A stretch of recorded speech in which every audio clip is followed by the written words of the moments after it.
3404,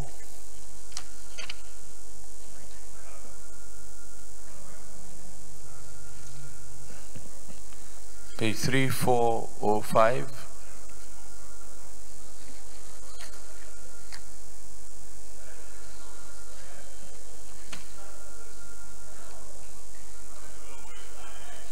3406,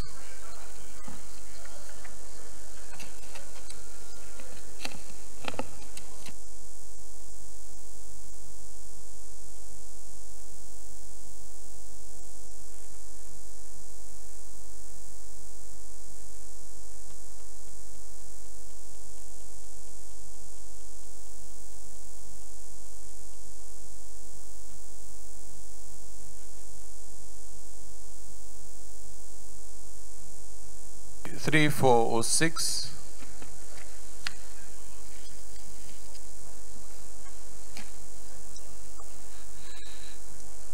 3407,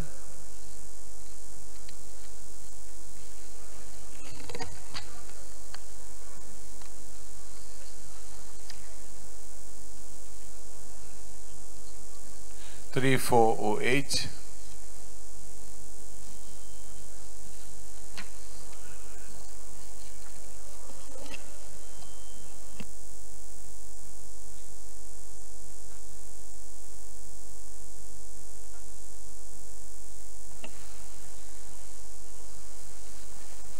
3409,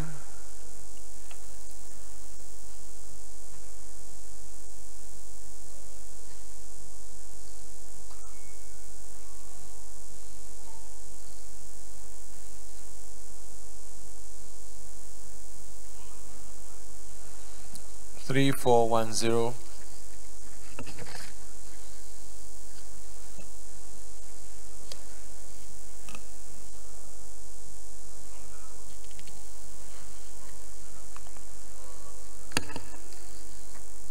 3411,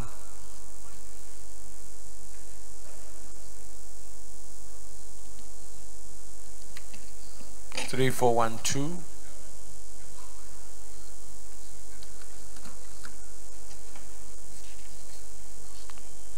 3413,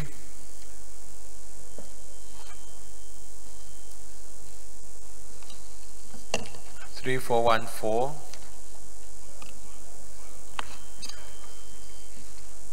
3415, 3416, 3417, 3418,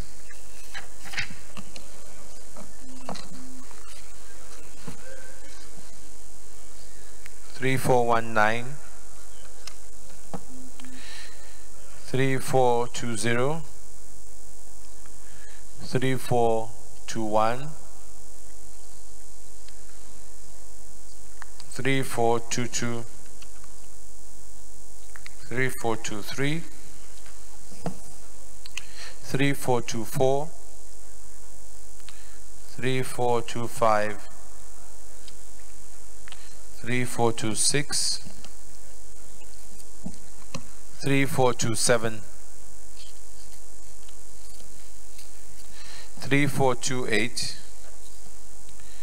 3429, 3430, 3431, 3432, 3433, 3434, 3435, 3436, 3437, 3438, 3439, 3440, 3441, 3442, 3443, 3444, 3445, 3446, 3447, 3448, 3449, 3450, 3451,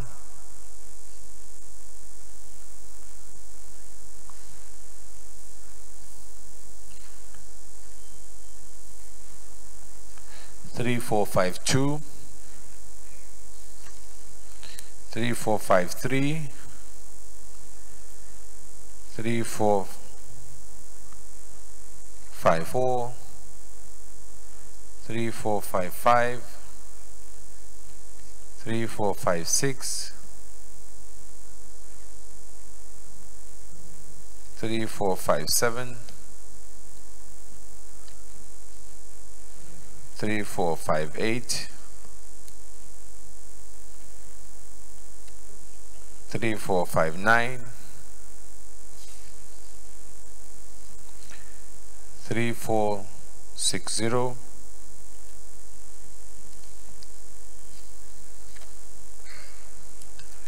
3461, 3462, 3463, 3464, 3465, 3466, 3467, 3468, 3469, 3470, 3471, 3472, 3473, 3474, 3475, 3476,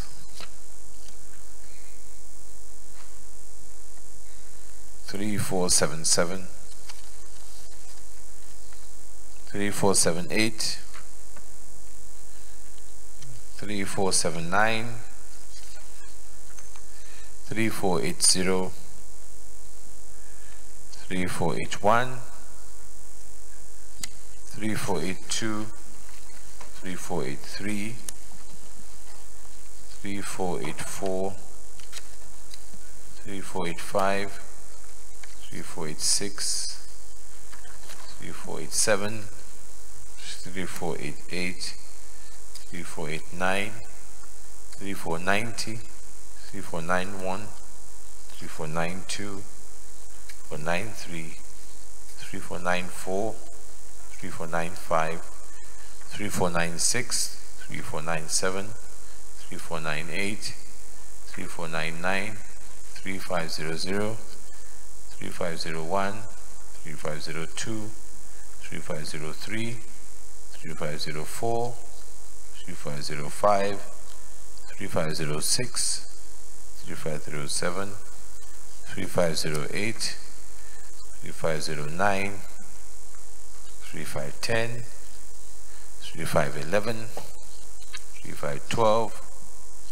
3513, 3514, 3515, 3516, 3517, 3518, 3519, 3520, 3521, 3522, 3523, 3524, 3525, 3526, 3527, 3528, 3529, 3530, 3531, 3532, 3533, 3534, 3535, 3536, 3537, 3538, 3539, 3540, 3541,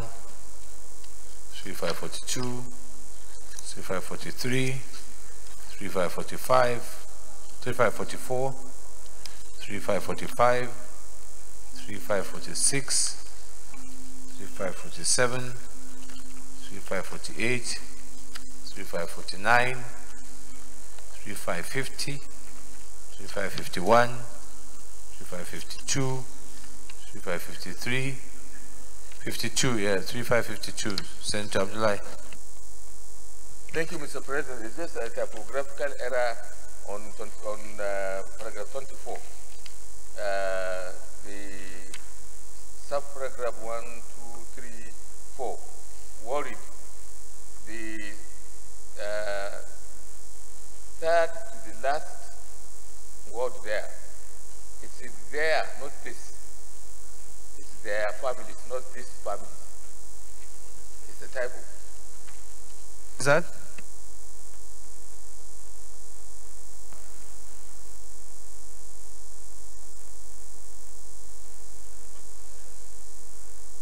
Management, take note of that. Yeah, thank you.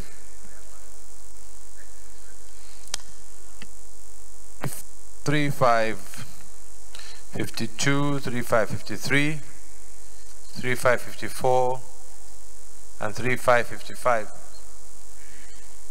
Senator Gubri.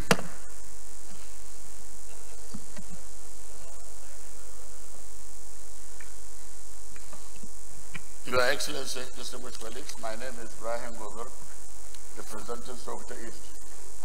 I move that votes on proceedings of Wednesday, 6 June 2018 be approved. I so move.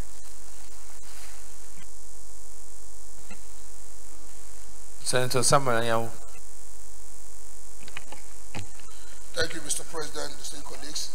Sam Anyanwu East. I rise to second the motion moved by Senator Gobert that votes and proceedings of Wednesday, 6 June 2018 be approved. I so second, Mr. President.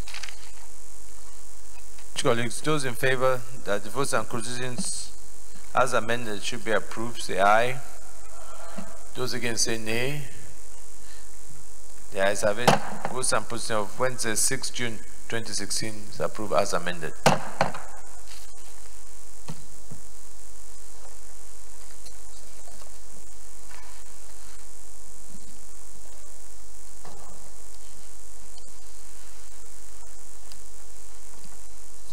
Petitions? Yes, Senator Lidani. Thank you, Mr. President. My name is judicial, representing from the South. I have petition from some staff of the Federal University of Lusimma who are duly engaged and given letters of appointment, and they have resumed work only for the former VCs to come and sack them without any cause. When the new VC came, he did selective reinstatement, ignoring other candidates from other parts of the country, but only reinstating those from the Northwest, which is highly discriminatory and unexpected of a federal institution. So they have collectively asked that we present this petition. Come and lay your petition.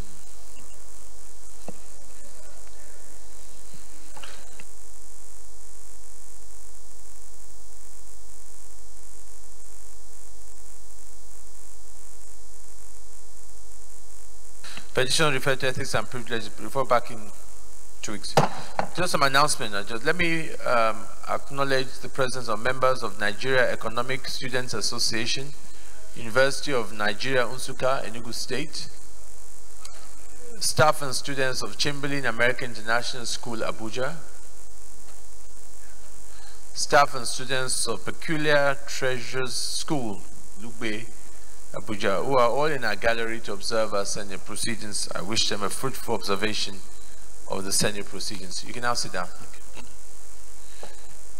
Some announcements on conference committees. Federal Capital Territory Civil Service Commission Establishment Bill 2018 has been passed with difference. Membership are Senator Dino Lemay, Chairman Mohammed Hassan, member, Philip Aduda, member, Senator Gobri, member, Senator Anduba, member, and Senator Ujimi. The Senator should please meet with their counterparts in the House of Representatives for conference. The Bill on Animal Health and Husbandry Technologists Registration Board, Bill 2018, also passed with difference. Membership, Senator Abdullah Adamu, Chairman, Senator Theodora Oji, Senator Shutiu Ubali, Senator Abdullah Sabi, Senator Yele Omogunwa, and Senator Joseph Dada. Senators should please meet their counterparts in the House of Representatives for conference. Bill for Corporate Manslaughter, Bill 2018, also passed with difference.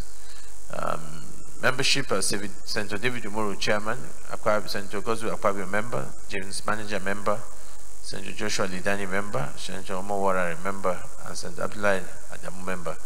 The Senators should meet with their counterparts in the House of Representatives for conference.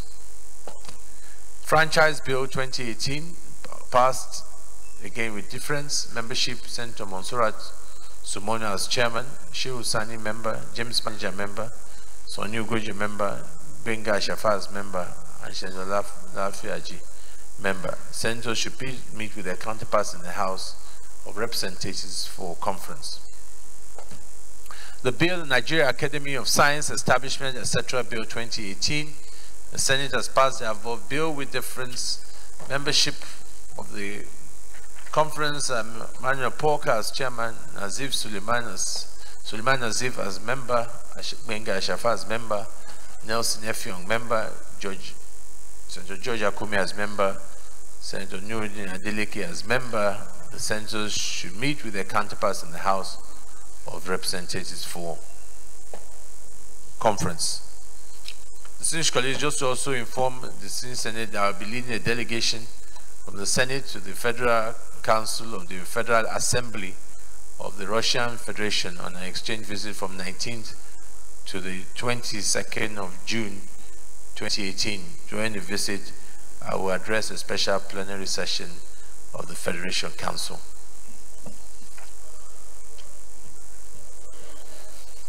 Leader of the Senate. Point of order. Point of order. Point of order, Senator Abad Bassi.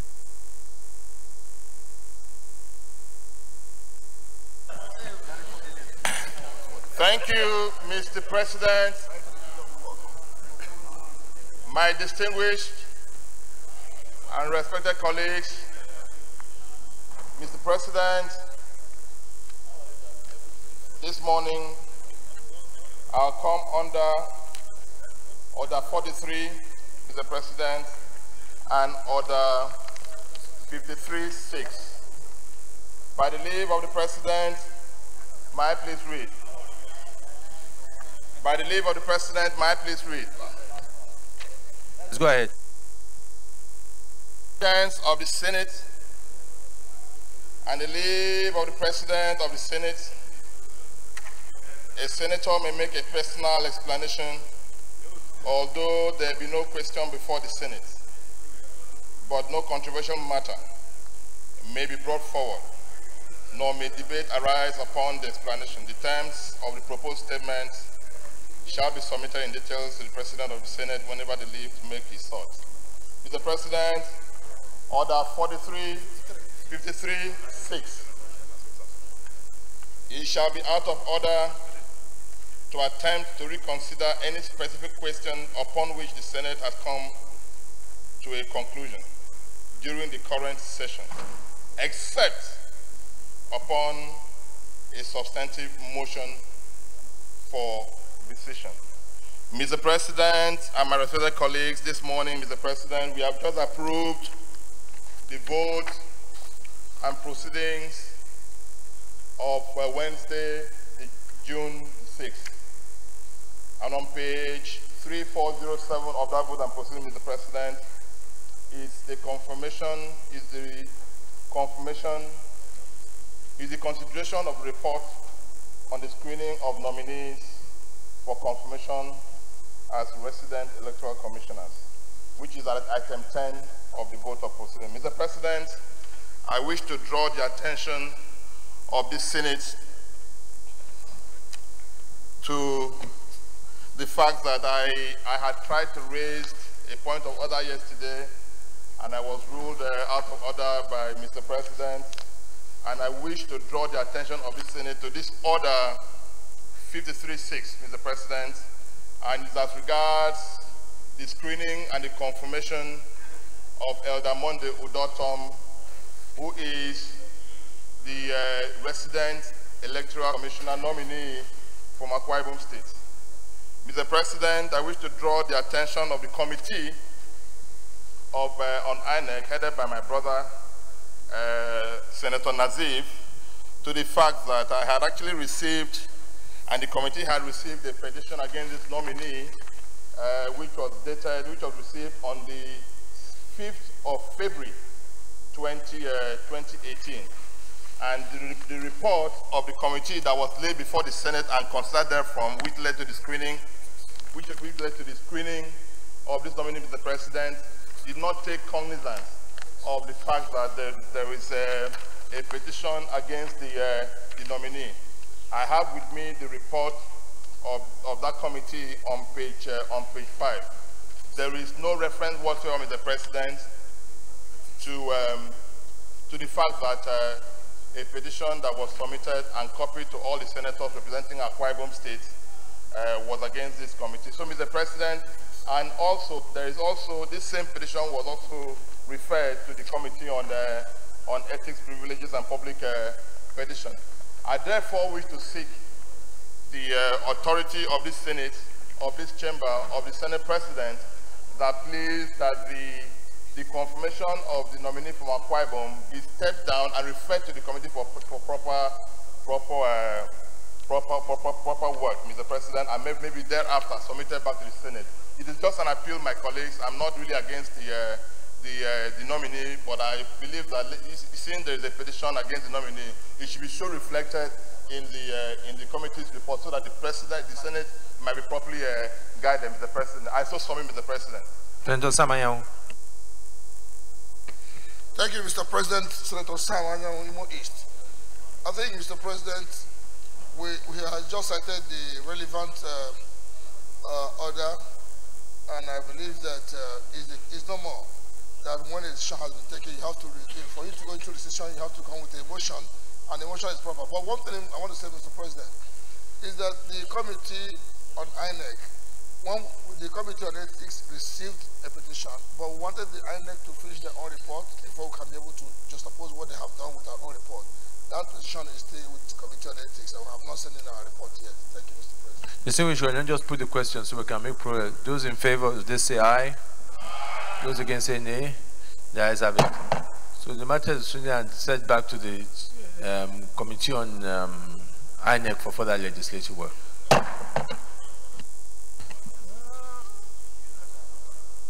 Point of order, Senator Marafa.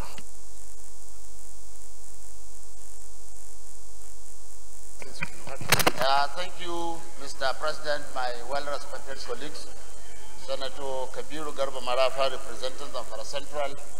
Mr. President, I rise under Order 43, personal explanation.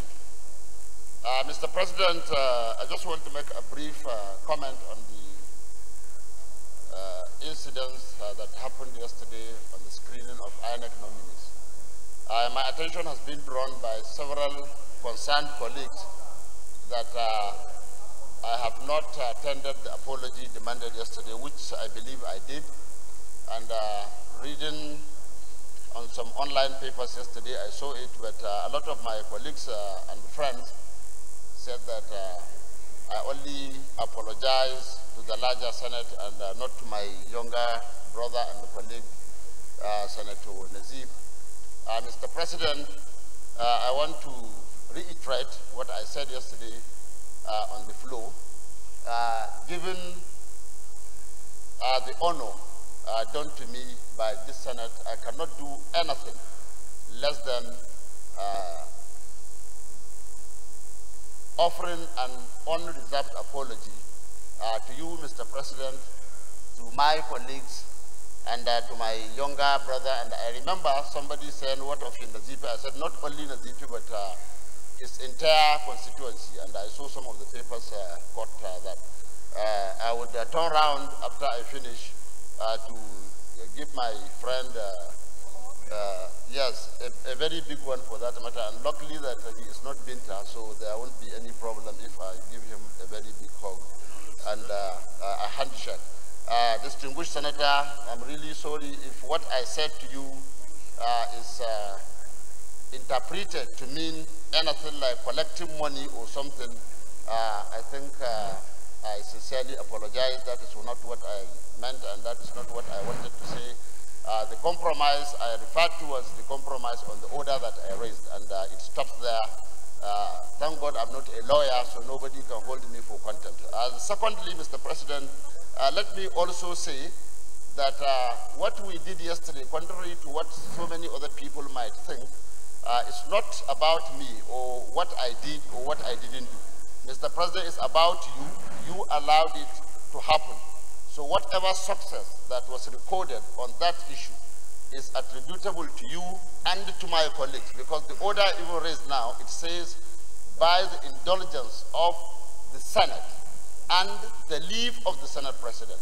So no issue can be discussed here without first the leave of the Senate President, then the leave of the Senate President and the indulgence of the larger Senate. So let me put it on record that this nominee was rejected. He was once rejected. So without the indulgence of the Senate and the leave of the Senate President, there was no way I could have even come with a substantive motion like my brother and colleague Senator Albert just did now.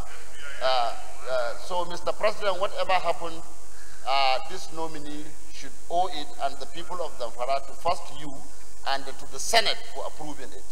No matter what noise, no matter what rancor anybody creates in this place, nothing can pass this Senate without the approval of the senators. That is the truth of the matter. Thank you. And that is what I want everybody to know. Mr. President, I sincerely thank you and I thank everybody.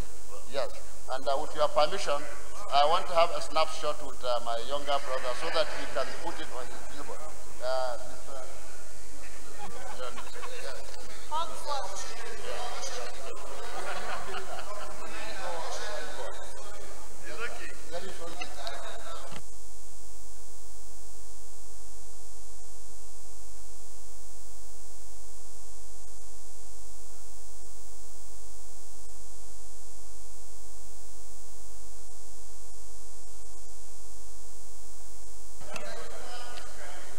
Distinguished Senator Marafa, you came on a personal explanation.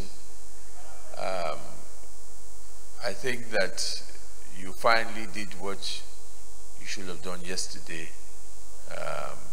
And I want to accept that you've done it with all sincerity, because I think what is important is the integrity of this place, and clearly things like this are very, very important. Senator Suleiman Nazif is one of well-respected members like every of this chamber. And secondly, I think more importantly, is the fact that as a presiding officer, I am only presiding. So it is important not to misrepresent that this is all I do here is preside, and I respect the wishes of my members. And that is what has played out in respecting the wishes of the members. And nothing else, nothing more.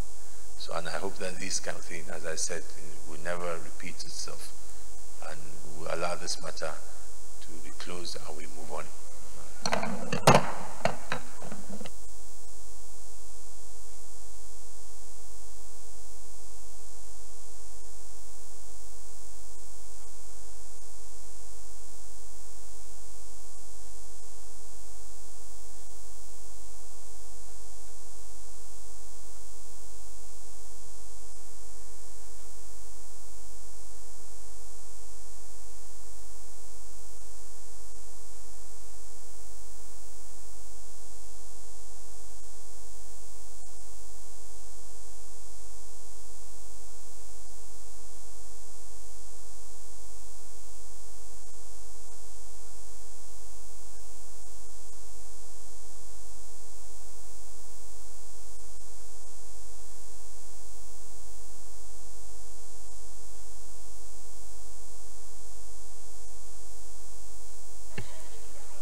dai a tashi mutum ya gana comment the president.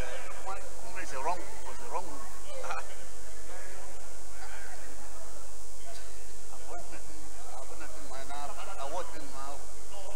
It's unlawful. It's not in accordance with the act. An ce actin wai disallows Ma wanda ya mutu ba, only for living people.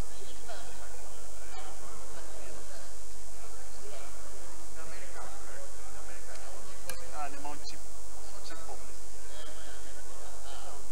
popularity.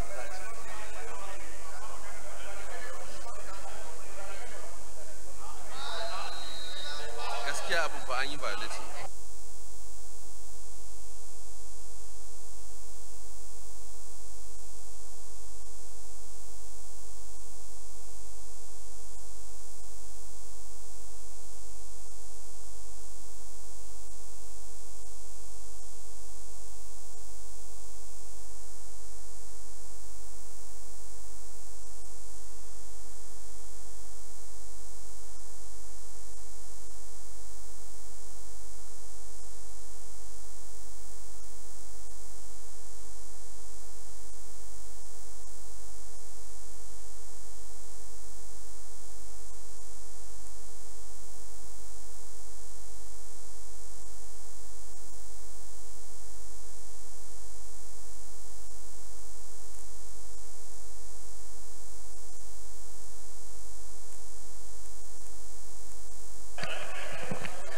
The way senators, please.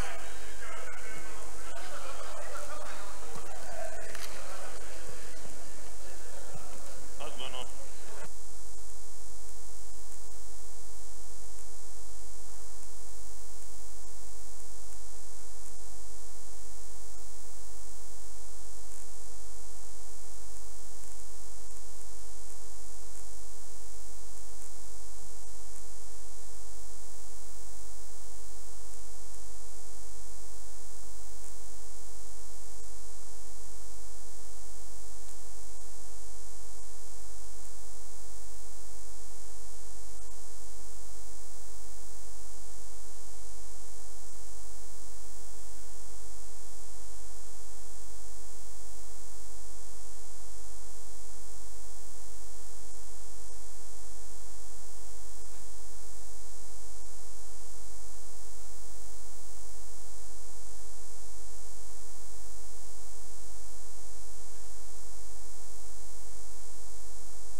Leader of the Senate.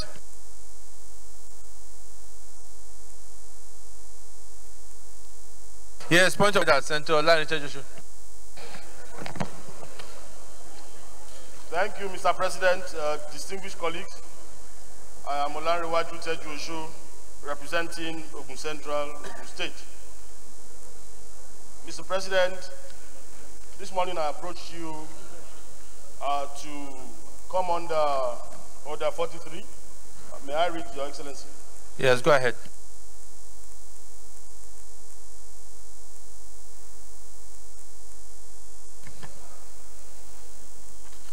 By the indulgence of the Senate and the leave of the President of the Senate, a senator may make a personal explanation, although there be no question before the Senate. But no controversial matter may be brought forward, nor may debate arise upon the explanation. The terms of the proposed statement shall be submitted in detail to the President of the Senate when his leave to make it is sought. Mr. President, distinguished colleagues, this morning I want to draw the attention of the Senate to a particular remarkable event that occurred yesterday in Nigeria.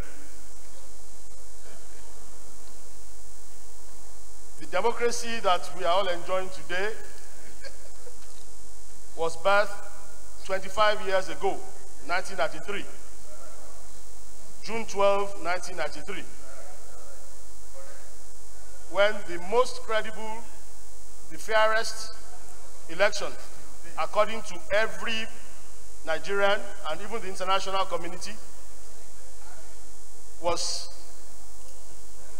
acknowledged in Nigeria with the presidential candidate at that time, Chief MKO Abiola of blessed memory, and the vice presidential candidate at that time, Alhaji Kingibe, Babagana Kingibe. Before I continue my speech this morning, I want to refer this Senate to an occurrence in Kenya about 3 weeks ago. They had a National Day prayer breakfast, and the president of that country, in his wisdom and show of statesmanship, invited the opposition leader in a reconciliation move to inject peace into the politics of Kenya. I believe that is a wind of reconciliation in Africa that started in Kenya, that started in Nigeria also yesterday, by Mr. President of the Federal Republic of Nigeria, President Muhammadu Buhari, GCFR, now proclaiming that June 12 will now be our Democracy Day instead of May 29, which is a child of June 12. I believe Mr. President of the Federal Republic of Nigeria needs further encouragement to continue this reconciliation that he started yesterday. There are so many reconciliations that we need in Nigeria. We even need reconciliation between the executive and the legislature, for example. We need to encourage Mr. President.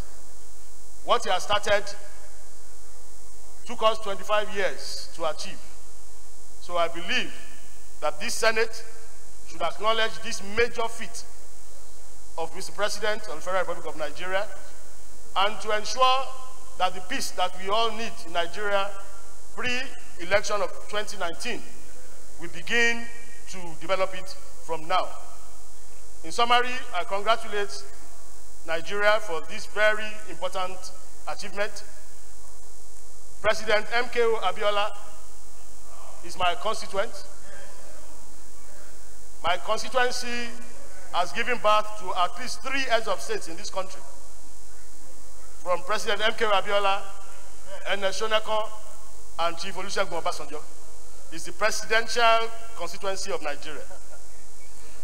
I want to thank Mr. President once again, and also thank the Senate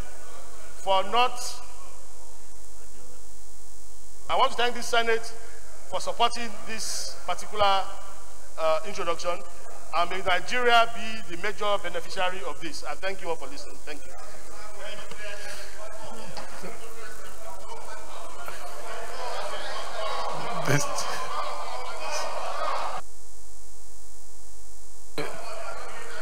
This distinguished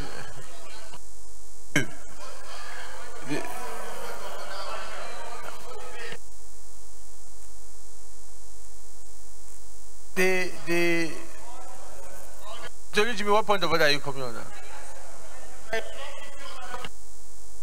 So there's another point of order. Thank you, Mr. President. I want to come up under order 42 and 52. Let me finish with this 43 that has come up first.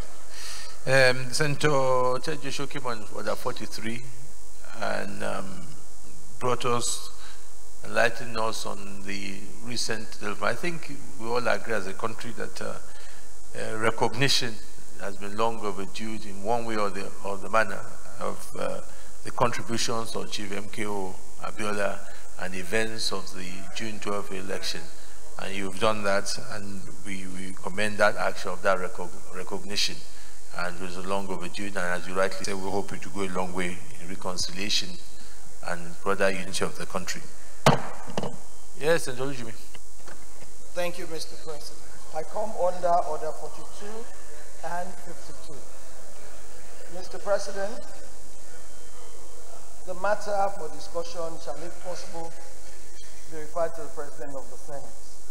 And 52 says, notice shall not be dispensed with in the case of a motion in respect of any other proceeding for which notice is required, except the consent of the President of the Senate and the general assent of the senators present. Mr. President, I just want to say, thank Senator Judicial for what he has brought, but he has not done justice to it, because we all come from the Southwest and Nigeria, and we need to be able to contribute. Mr. President, I intend to come under these orders so that we can discuss it further and be able to be counted as part of this victory. Yes. Thank you, Mr. President. Distinguished colleagues, we'll go by the rules. It has come under 42 and 52. I need the leave of the members, so I'll put the question. Those in favor say aye. Those against say nay. Those in favor say aye. Those against say nay. The ayes have it. Now go ahead. You don't want it to be debated. You don't want it to be debated. Thank you very much, Mr. President. Distinguished colleagues, Biodun Olujimi, Ekiti South. Mr. President, for once, I want to thank the President of Nigeria. I want to say he has done well, especially for those of us from the southwest of Nigeria. This is one time that a president has given thought to what the Chief MKO Abiola and his family went through to fight for this democracy that we today enjoy.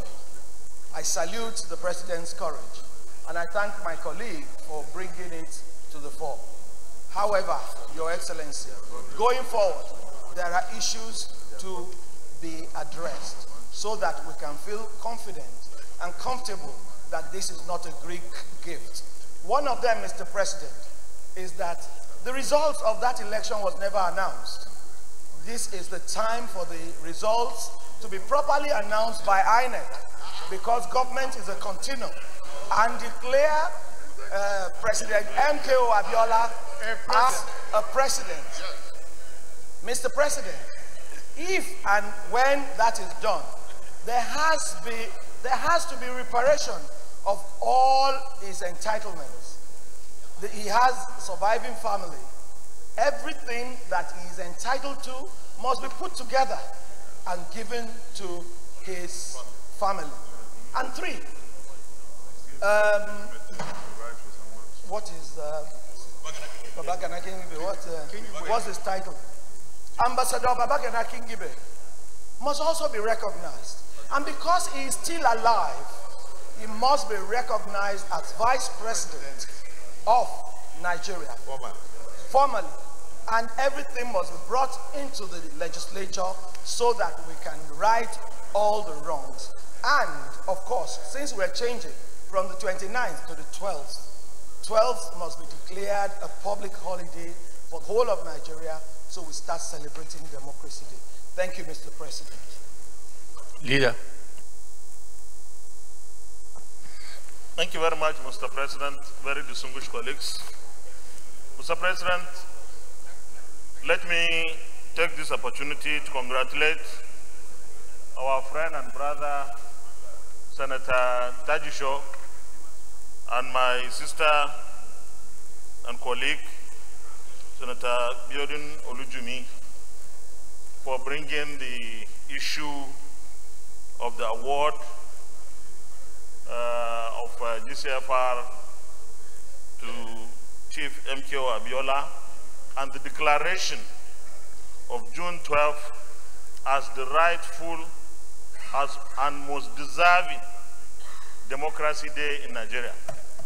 Mr. President, I will not bore us with what they have already said. My perspective is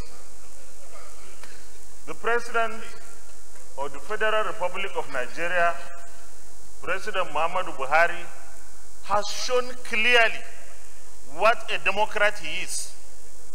There is no history that could link 29th of May to actual democratic evolution of Nigeria better than June 12th. That day, June 12th, was a very important day in the history of the political evolution of Nigeria. The significance, Mr. President, for the first time, Nigerians elected candidates based on the quality of the candidates only, by not looking at their religious persuasion, their ethnic backgrounds. This is what Nigeria should be.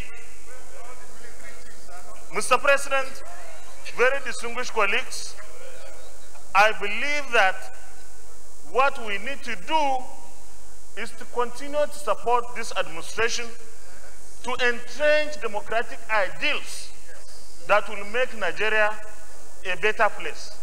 And what the President did yesterday was also significant in the sense that 2019 is approaching. And what the President said in action was elect Nigerians who present themselves based on what they can do for you. Mr. President, very distinguished colleagues, I don't want us to be partisan in this. I don't want this chamber to deviate and digress from the significance of yesterday's action by Mr. President.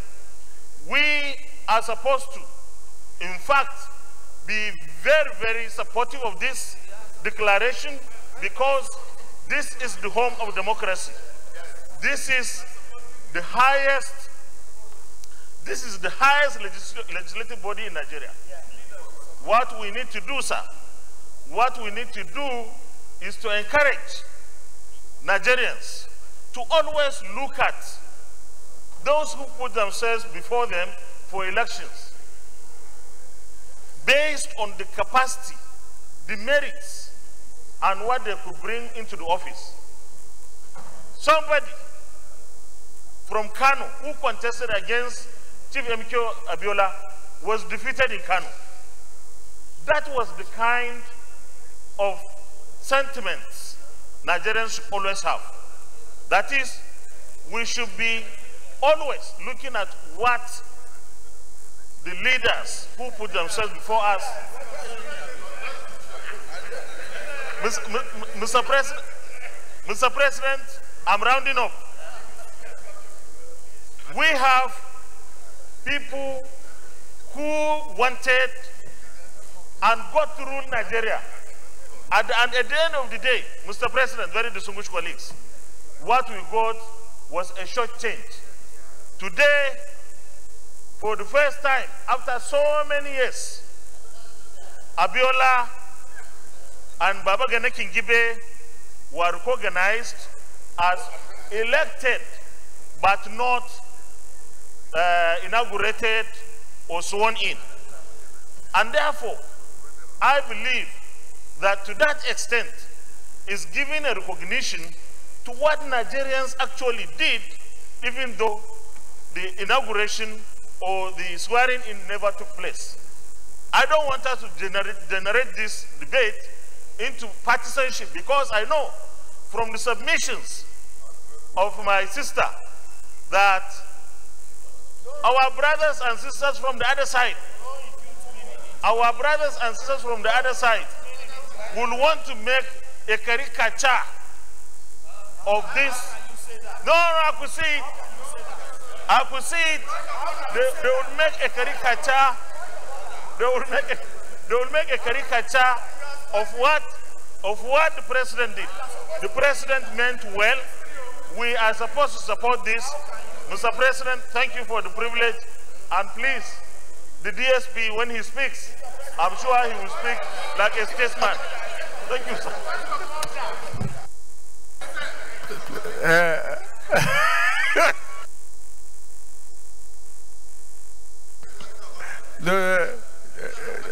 Oh yeah, I thought leaders of America has covered you. I can't see you. Okay, DSP. Thank you, Mr. President. Very distinguished colleagues. This is a good day for Nigeria. I think we must commend the President that finally we are beginning to address injustices in this country. Our prayer is that this must be sustained. We must address injustices all over the country.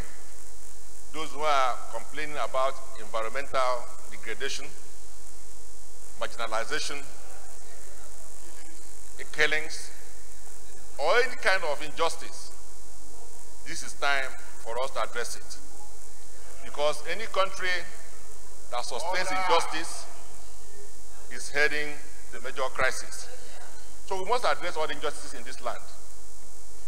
Having said this, Mr. President, let me also say that I support the proposal of Senator Oluchimi that the results of that election need to be declared. Because it's the main perception that they won the election. INEC has to announce the results for us to know the figures. And let it be on record that Abiola was president and that Kingibe was vice president. It is good for us to have that record. But having said this, finally, Mr. President, there are two legal issues involved. I promised leader I won't raise one, but since I didn't agree with him on the second one, I have to raise the second one. No, you promise now, you keep to your promise. The second one, sir, is the provisions of section 135(2)(b) of our Constitution on the tenure of the President, because they're now saying that June 12th is not Democracy Day, proposing that means that in 2019, the President will be sworn in on the 12th of June. This is legally impossible. No. So, because the law says that subject to the provision of this Constitution, a person shall hold the office of the President until one, when his successor in office takes the oath of that office, B, he dies while holding such office, or C, the day when his resignation from office takes effect, or D, he otherwise ceases to hold office in accordance with the provisions of this Constitution. Then 2 says, subject to the provisions of subsection 1 of this section, the President shall vacate his office at the expiration of a period of 4 years, commencing from that date, when A, in the case of a person first elected as President under this Constitution, he took the oath of allegiance and oath of office. And the critical section, any other person, the person last elected to that office under this Constitution, took the oath of allegiance and oath of office, or would, but for his death, have taken such oaths. So the implication, therefore, is that the 29th of June remains the day with the office of the President. 29th of May. 29th of May remains the day the President will be inaugurated and he will take his oath of office. If you are moving from 29th of May to 12th of June, it means we have to amend this Constitution. Otherwise, we'll be extending the tenure of a President beyond what the Constitution contemplates. So we have to advise the President properly so that we don't get into a jam when we get to next year. So it is important at this point we put in true perspective that the issue of the tenure of office of the President is from the 29th of May 2015 to 29th of May 2019. Yes. So that is critical. So we cannot extend it to 12th of May without amending the Constitution. That needs to be well noted so that we don't get into a problem when we get to next year. Thank you. Senator Ajoke. Mr. President, distinguished colleagues, I want to agree entirely with the submissions made so far, for the simple reason that when this election was conducted, it was the first time that people like us participated actively in politics, and it was quite shattering that after working so hard for SDP and the result was not announced. And what excited me most when the President made for me, he is giving himself a benchmark and a promise that he will conduct election that will be free, fair, and just like the election that was conducted at that time. And because of that, we are all going to hold the president responsible for conducting election that will be as good as the one that he is now upholding. For me, that is a promise that we expect him to keep.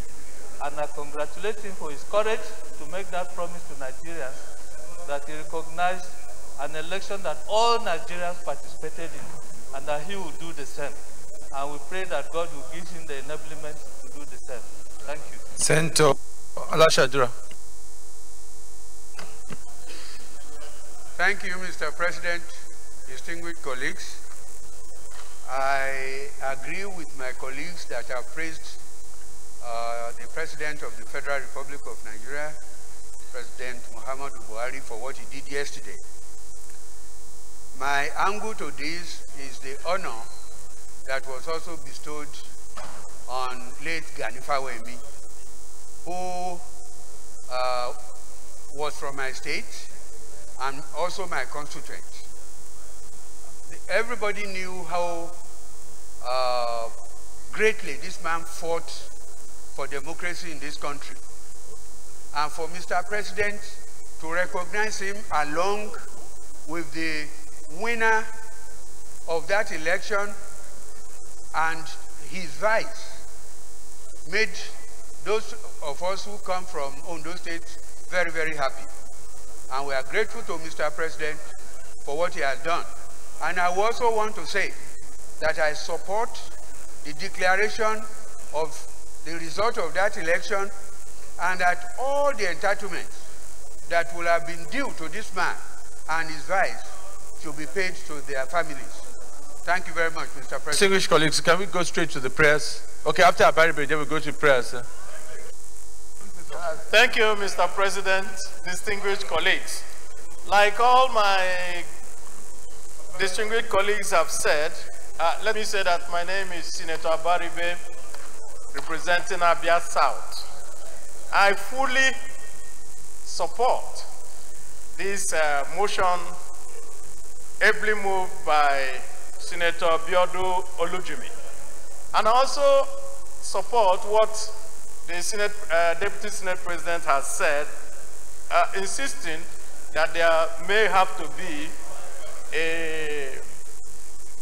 an amendment of the Constitution. I also want to add that it will also be necessary for the executive to quickly bring to the National Assembly an amendment to the act that for the Honors Act, so because it says that there cannot be any posthumous award. Now that they have jumped the gun to do posthumous awards, it will be necessary for us to quickly amend that act. And finally, I want to also propose another act, another day for this, since we are now moving in the right direction of saying that democracy is what is needed.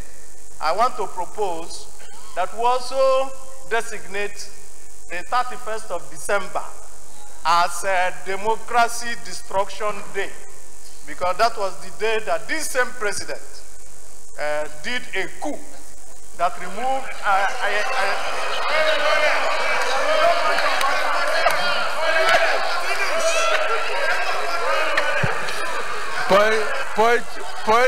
Point of order, Senator Bala Jibril. Bala Jibril. Mr. President, my name is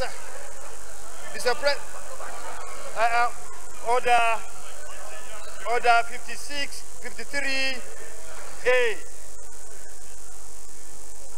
I am Barau Jibrin. I represent Kano North, Mr. President. I am coming under 53-4. A senator must confine his observation in the subject under discussion, I may not introduce matter irrelevant thereto.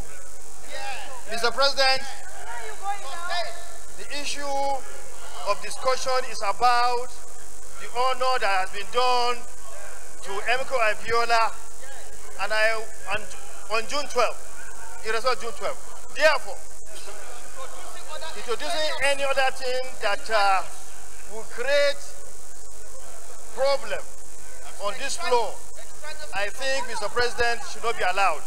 I therefore urge Mr. President to call Senator Abaribe to order. I shall submit.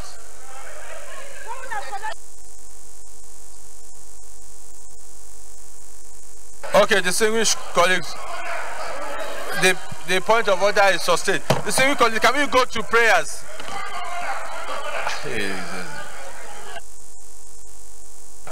Point of order, okay, there's point of order. There's Senator Dino Milai, point of order. There's point of order, respect that, point of order. Mr. President, my respected colleagues, Dino Milai, Kogi West. Mr. President,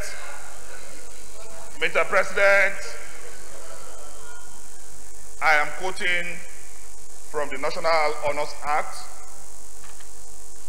chapter 43, 2. Mr. President, 2, I read, eligibility for appointment to others. Mr. President, it reads thus: subject to paragraph 2 of this article, a person shall not be eligible for appointment to any rank of an order unless he is a citizen of Nigeria. The second one, Mr. President, is 3 sub 2. Subject to the next following paragraph of this article, a person shall be appointed to a particular rank of an order when he receives from the President in person at an investiture held for the purpose, blah, blah, blah. Mr. President, no, what I'm saying in essence is that if you want me to continue, I was just trying to cut time. A, the insignia appropriate for the rank. B, the instrument under hand of the President and the public seal of the Federation declaring him to be appointed to that rank. Mr. President, I am a Democrat. I believe very sincerely that Chief MKO Abiola deserves even more than the President has pronounced. He is a true patriot, a philanthropist, and should be so decorated. But Mr. President, we are governed in this country by the Constitution and extant rules and laws. No matter how beautiful a situation is, the law of the land, Mr. President, remains the law of the land. 2 that I read, Mr. President, states that, subject to paragraph 2 of this article, a person shall be eligible for appointment to any rank of any order unless he is a citizen of Nigeria. A dead man is not a citizen of the Federal Republic of Nigeria. Mr.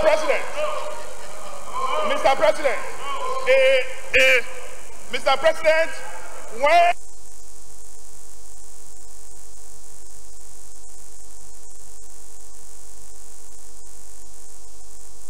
those who are alive, that's why they issue certificate of death. Secondly, Mr. President, we should not be emotional about these issues. The law remains the law.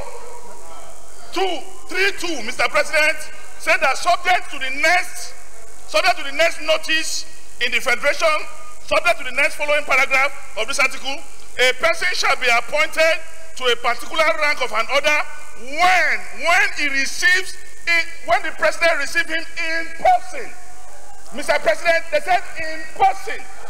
So I want to say that for us to do what the President wants to do, which is good, we will have to amend the provisions of this act. Because anything we need to do, we must do it in accordance with the provisions of the law. Thank you. Okay, your point of order is noted. Distinguished colleagues, I think that we need to be guided on this discussion. I think the whole point of the discussion was to recognize the fact that Chief M.K. Abiola, his contributions, what he had been through, his revelations for many years, it was long overdue. The good intention, I think, is what we should recognize.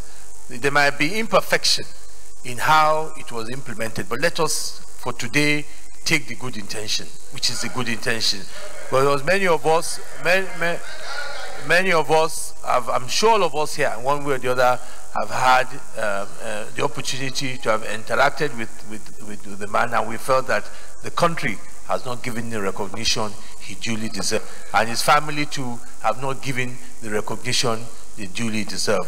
And I think I would advise that let us take it at that point. The other issues, I'm not saying they are wrong or right, from the fact that whether the award is right in process, to constitutional amendment, to recognition of Ambassador Banagana Kinkigbe as his position as Vice President, the process of making June 12 a public holiday. In the spirit of all those imperfections, we should not allow that to cloud the fact that Chief MK, and let's just leave it as the fact of what Chief MK will represent to all of us. So I'll just go to the prayers, and I'll go to the prayers.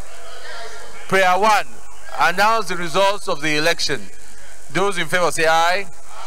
Those against say nay. The ayes have it. Ensure that all allowances and entitlements to the family of Chief MK Abiola and I presume about Brother Kingwe as well be made available to them. Those in favor say aye. Those against say nay. The ayes have it. Recognize Ambassador Babagana Kingwe as Vice President, or you mean Vice President elect? Which one? As Vice President. Okay. Those in favor of prayer 3 say aye. Those against say nay. Oh. Did you hear the question? I say recognize Babagana Kingbe as Vice President. You say aye. Sure. Okay, I have to hammer you. So number 3, declare June 12 a public holiday. Those in favor say aye. Those against say nay. The ayes have it. Any other additional prayer? Yes. St. Thomas, Mr. President, very distinguished colleagues, the additional prayer is let us also forgive the government that killed Abiola. Let us forgive the government that killed Abiola. That is additional prayer. No, sir. Chapter GSP. That 29th of May remains the day for inauguration of President of Nigeria. Yes. Yes. That 29th of May remains the day for inauguration of the President of Nigeria. No time elongation. Yes. And governors. Samayaw. Samayaw.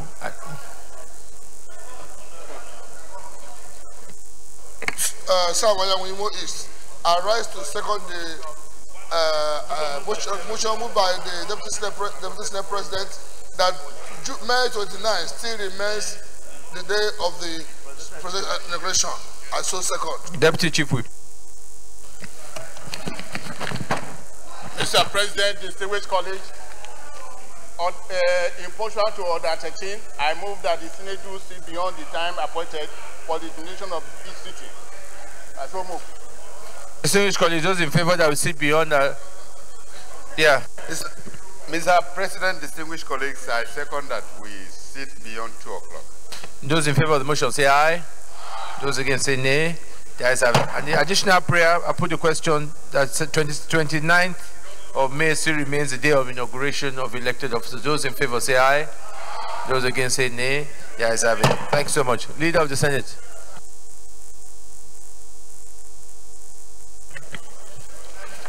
Mr. President, distinguished colleagues, the first order of the day is the presentation or consideration of the report of the Committee of Judiciary, Human Rights and Legal Matters on the confirmation of the appointment of Honorable Justice Adamu Kafarati and as the Chief Judge of the Federal High Court in accordance with the provisions of the Section 2501 of the 1999 Constitution of the Federal Republic of Nigeria as amended.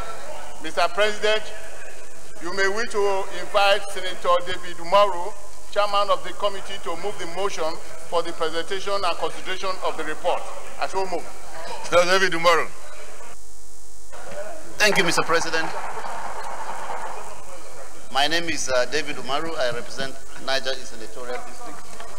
Mr. President, distinguished colleagues, I rise to move the motion that the Senate do receive and consider the report of the Committee on Judiciary, Human Rights and Legal Matters on the confirmation of the appointment of Honorable Justice Adamu Abdul Kafarati as the Chief Judge of the Federal High Court in accordance with the provisions of Section 250, subsection 1 of the 1999 Constitution as amended.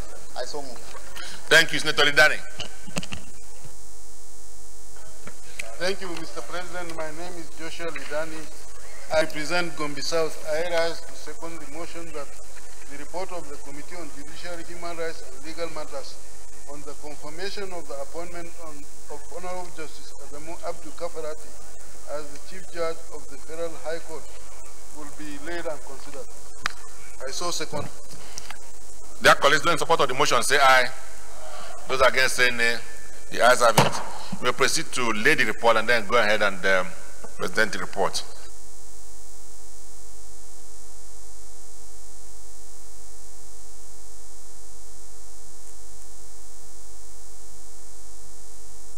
Thank you. You can now present the report.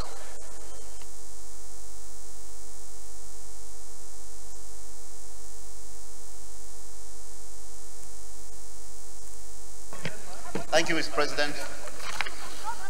This is the report of the Committee on Judiciary, Human Rights and Legal Matters on the confirmation of nomination of Honorable Justice Adamu Abdul Kafarati for appointment as the Honorable Chief Judge of the Federal High Court. You will recall that the Senate in its plenary on Wednesday, 6th June 2018, considered the request of Mr. President and Commander-in-Chief of the Armed Forces of the Federal Republic of Nigeria for the confirmation and nomination of Honorable Justice Adamu Abdul Kafarati for appointment as the Honorable Chief Judge of the Federal High Court. This appointment became necessary as a result of the retirement of Honorable Justice Ibrahim N. Auta, OFR, after attaining the mandatory retirement age of 65 years. As provided by Section 291, subsection 2 of the 1999 Constitution. In compliance with this requirement, the Chief Judge retired on the 16th of September 2017, thus making the position of the Chief Judge of the court vacant. After consideration of the President's request, it was referred to our committee and to report back with his recommendations. For the avoidance of doubt, the appointment of Honorable Justice Adamu Abdul Kafarati was made pursuant to Section 250 of the Constitution of the Federal Republic of Nigeria as amended. It provides as follows: the appointment of a person to the office of the Chief Judge of the Federal High Court shall be made by the President on the recommendation of the National Judicial Council, subject to confirmation of such appointments by the Senate.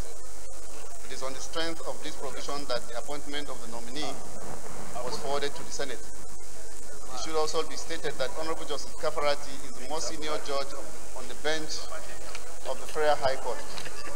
He was recommended in order of seniority and preference by the Federal Judicial Service Commission to the National Judicial Council. Mr. President, with your permission, I will move to findings, which is on page 4. The committee, after the screening exercise, deliberated on the nominee's suitability for appointment and hereby make the following findings. 1, that the appointment of the nominee satisfies the requirements of the Constitution of the Federal Republic of Nigeria 1999 and the Senate Standing Orders 2015 as amended. 2, that there is no criminal record or adverse report found against the nominee as record checks and other forms of investigations by relevant security agencies did not reveal any negative trace against him. 3, that the Honorable Justice Kafarati does possess the requisite leadership qualities of a judicial officer to exercise restraint and uphold the dignity of the court and the litigants in the discharge of his official functions. 4, that there is no petition against the appointment of the nominee as Honorable Chief Judge of the Federal High Court. And 5, that he was appointed as the acting Chief Judge of the Federal High Court on the 16th of September 2017, a position he holds until his appointment by Mr. President as the Chief Judge. 6, that the nominee is a fit and proper person for appointment as the Chief Judge of the Federal High Court. Recommendation: the Committee on Judiciary, Human Rights and Legal Matters, having screened the nominee and been satisfied about his exposure, experience and performance, qualifications and competence, hereby recommends that the Senate do confirm the nomination of Honorable Justice Adamu Abdul Kafarati for appointment as the Honorable Chief Judge of the Federal High Court. I so move. Okay, Senate Leader.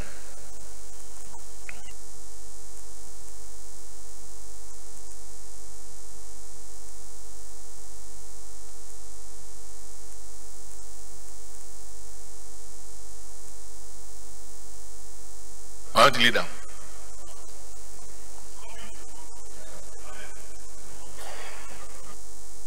Mr.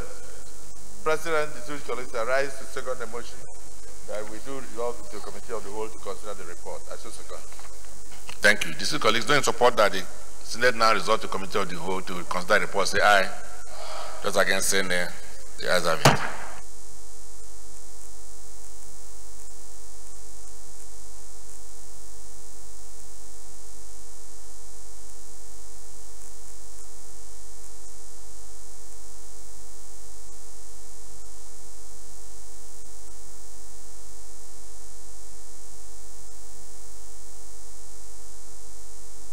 Colleagues, this is a judicial appointment, so we don't expect so many comments because we don't know who and who will appear before him.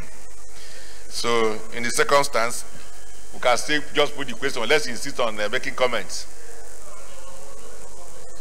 No comments, okay.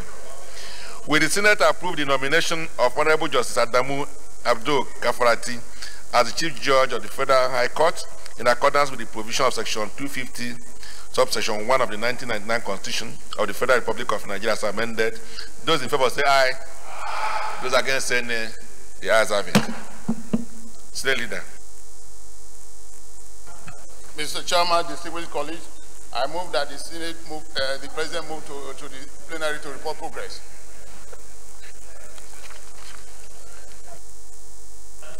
Mr. Chairman, distinguished colleagues, I rise to second the motion that the Senate do revert to plenary to report progress. I so second. I so second. Distinguished colleagues don't support that chair now report progress. Say aye. Those against say nay. The ayes have it.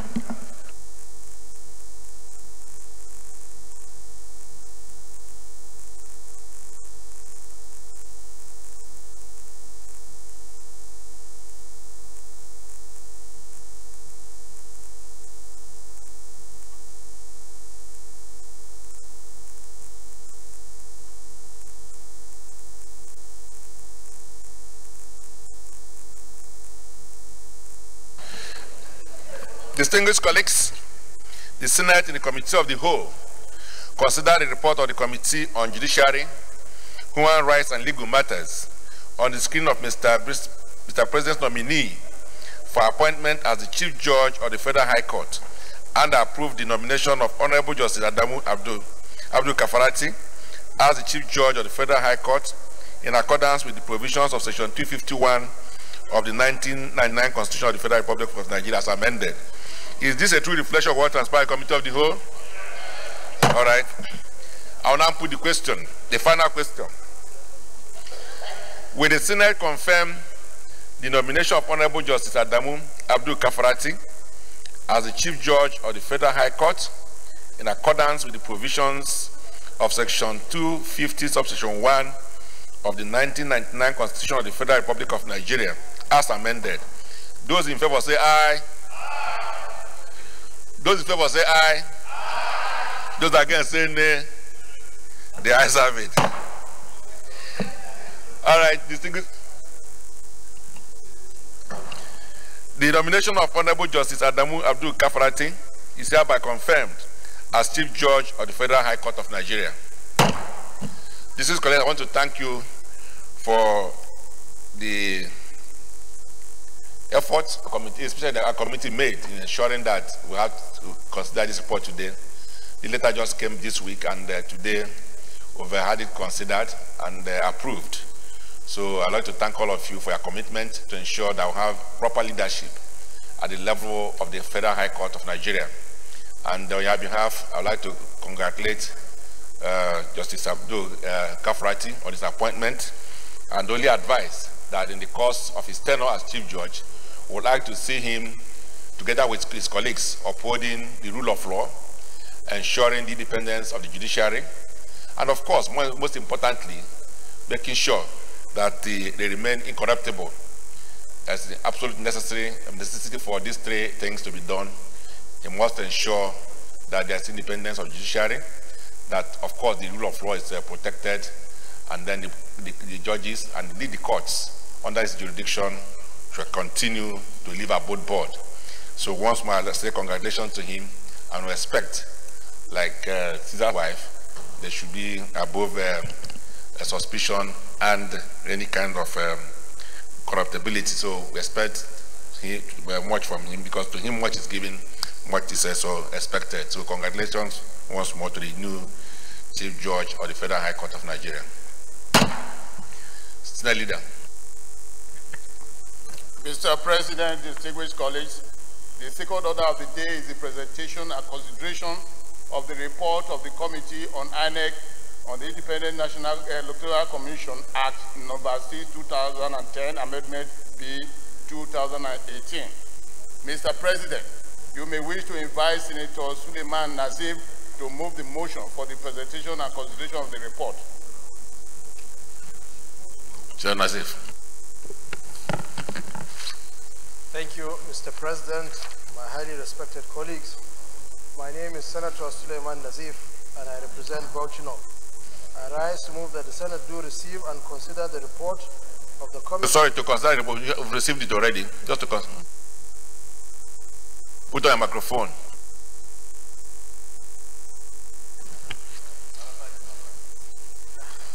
I rise to move that the Senate do consider the report of the Committee on INEC on the INEC Act Amendment Bill 2018 SB 231 and 234. I so move. Minority Leader.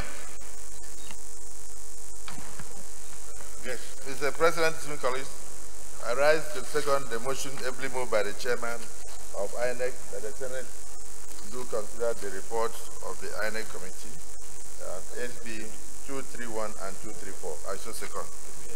Dear colleagues, those in support of the motion that Senate do not consider this report, say aye. Those against, say nay. The ayes have it. Senate Leader. Mr. President, distinguished colleagues, I move the Senate moved. Okay, sorry, wait. So let him present the report first. Thank you, Mr. President, and my highly respected colleagues. Once again, my name is Senator Suleiman Nazif. I represent Bauchi North. Report of a bill for an act to amend the provisions of Electoral Act number 6, 2010, and for other related matters, 2018 SB 231 and 234. Mr. President, my distinguished colleagues, you will recall that the Electoral Act 2010 Amendment Bill was passed by the National Assembly and forwarded to the President for assent.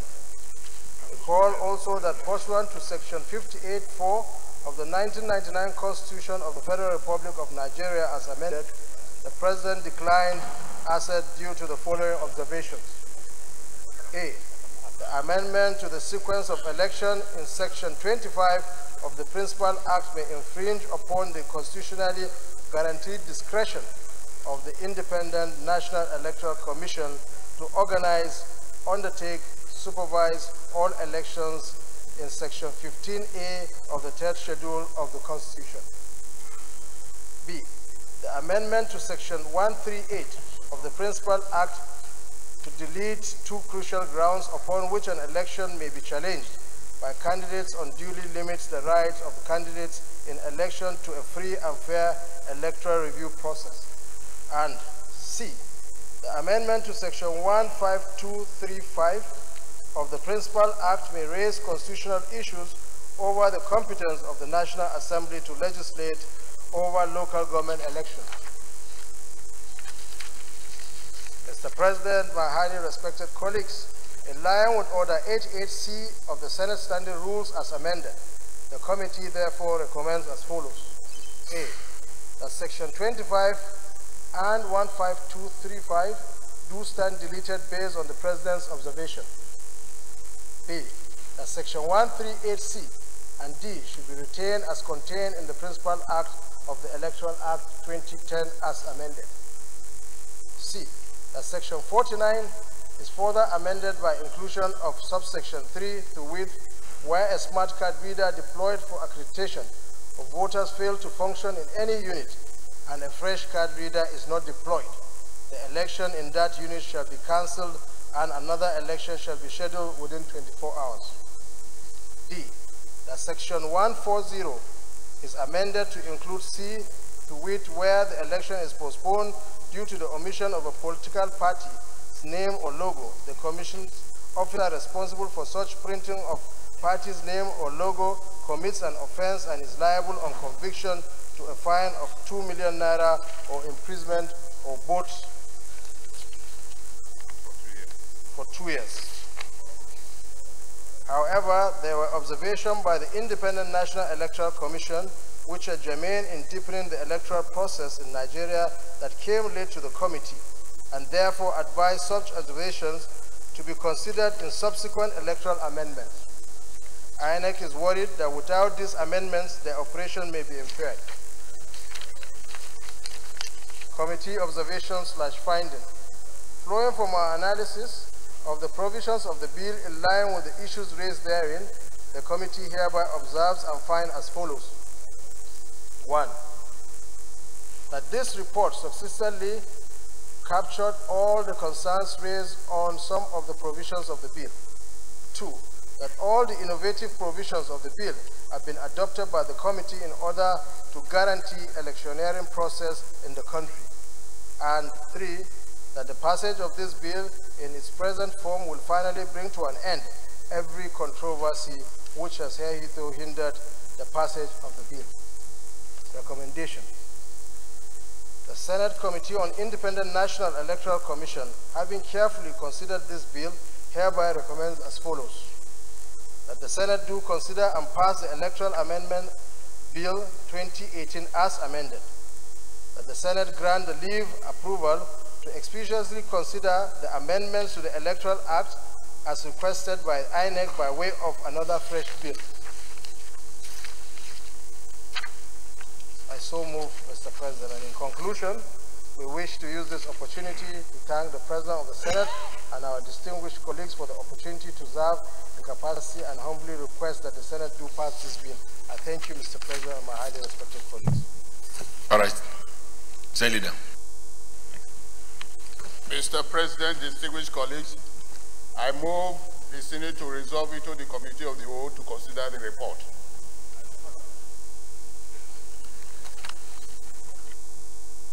Mr. President, distinguished colleagues, I rise to second the motion that the Senate do resolve into the Committee of the Whole to consider the report clause by clause. I so second.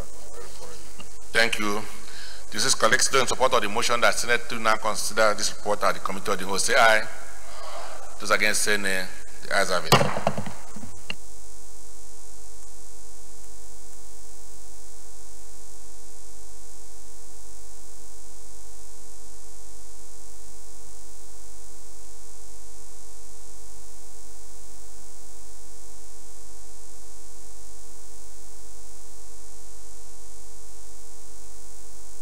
Distinguished colleagues, before we go into the consideration, let me quickly make some few clarifications. One is that when we passed the Electoral Act earlier in the year, the President returned it with observations. And from the reports we have here, it means that those areas that appears to be controversial or where the President have some issues, no matter how we feel, whether we like it or not, whether we believe in what we said or not, it's not the issue now. I think what is important that to save the other provisions, our committee resolved to remove those aspects. It may come up maybe some other time, but for now, they are not part of this process. So that has been removed to make it the rest to be non-controversial. The second is that the House of Reps have passed this Electoral Act, and this is what we have exactly what the House have passed. And then finally is that under the ECOWAS Protocol on Good Governance, no country within the ECOWAS region will amend the Electoral Act or enact any electoral law anytime within the last period, this last 6 months before their election. So the implication is that since we have election coming in February, we must conclude whatever we need to do about any amendment to Electoral Act between now and July. And now we're going on a short break today. We need to pass this as well so that we send it to the President, and you know President have 30 days within which to sign. So that means that if we don't conclude this thing today and we take it to the time we resume on the 2nd, the likelihood of the whole process being completed becomes quite difficult. And then some of the very important provisions would have lost the steam and the value for which it is intended. So I just want to make these clarifications, and I pray for understanding so that we don't begin to come up with so many amendments. You know, so if we're going to amend, it must be something very, very crucial, very important, and something we cannot even explain. So in the absence of that, I just appeal for your understanding. So yes, Jibrin.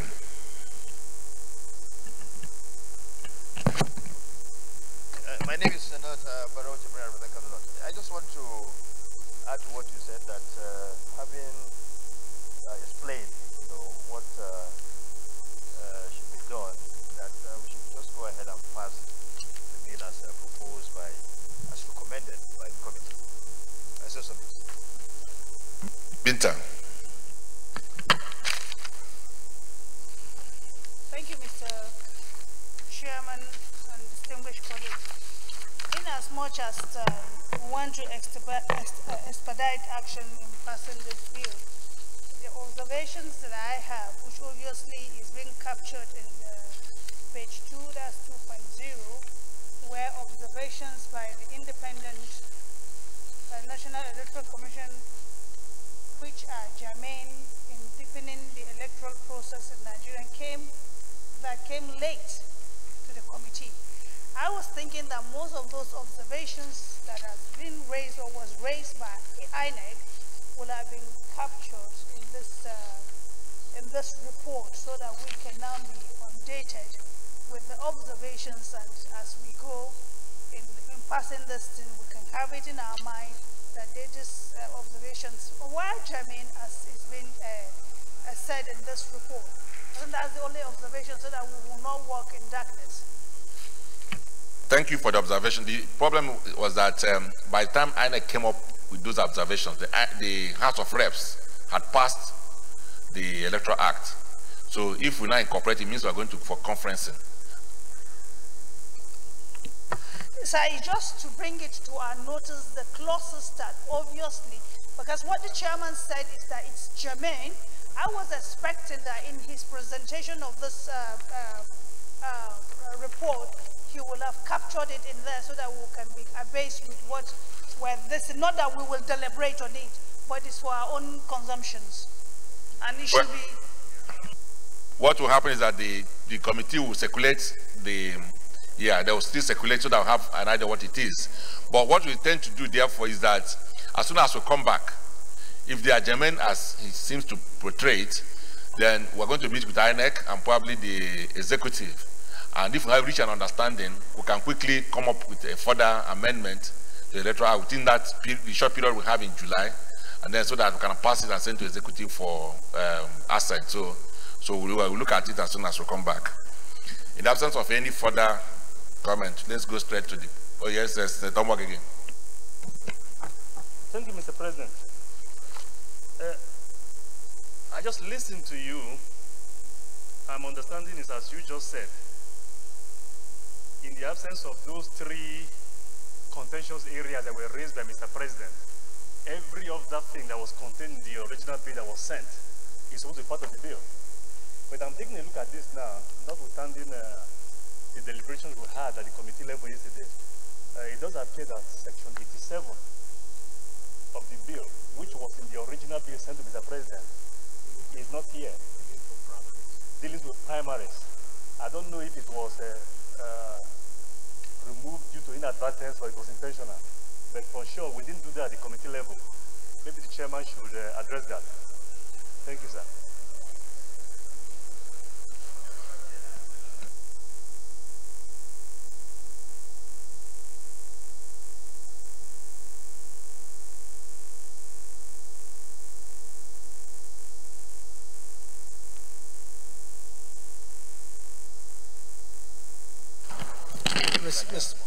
Mr. Chairman, that was an error, I think, because, you know, we tried to complete it this morning, make sure that it is in line with what the House also did. So I think it's an error, it will be captured. I beg your pardon? Yes, sir, of course. No.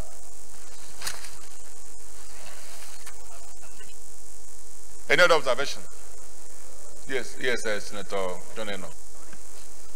Mr. Chairman, John Oaneno, Cross River Central. My observation is not in terms of the main body of the report. It's actually on the, in a committee of about 19 members, you only have about 7 people signing a report as important as this. So I'm just,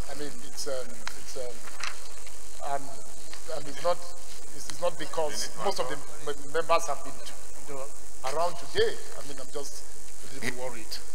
Again, thank you, Mr. Chairman. You know, so many of the members have traveled to Saudi, so a lot of them are not around. And we have these meetings, but most of those ones that are around have signed. No, you've signed, but it's there. Just check. There are more than that. Just show them. No. That was doing That's it. It's there. The original copy is there. It's more than that number. There are about 10 of them who have signed. Yeah. About 10. No, 10.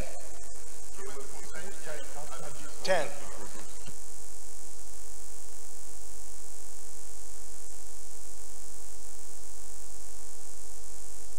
No, some travel. No, definitely. But about 10 signed. The distinguished Senator Eno, understand that beyond the one we have, the other members also subsequently signed. But the important thing is that the full quorum for a committee is 1/3. So they've met the quorum. So if the report is from the committee and they've met the quorum and think that it's sufficient enough, but the important thing is the resolution of the Senate. All right, any other comment? Yes, Senator Nasir. Mr. Chairman, again, section 31, you can see that the commission, they put the commission shall not later than 150 days. Page 5, 31. It's supposed to be shall.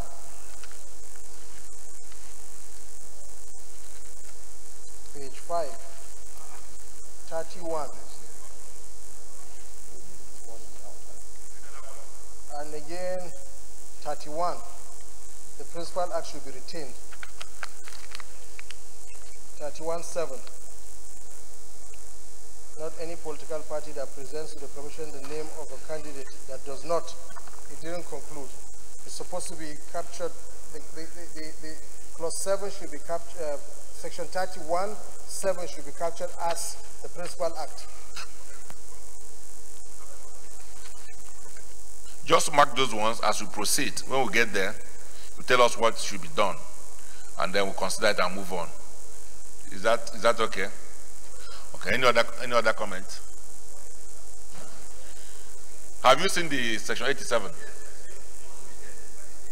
Have you seen it? But have you seen the copy? Can we have it?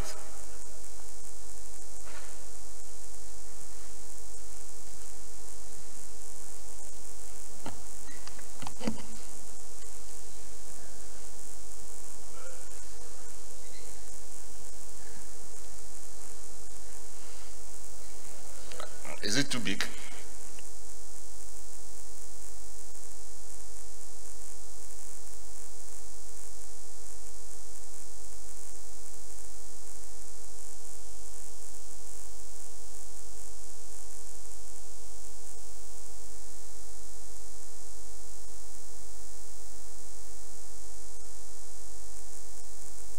Listen, colleagues, they will make copies for everybody while we proceed. By the time they will make copies. So let's start with the ones available.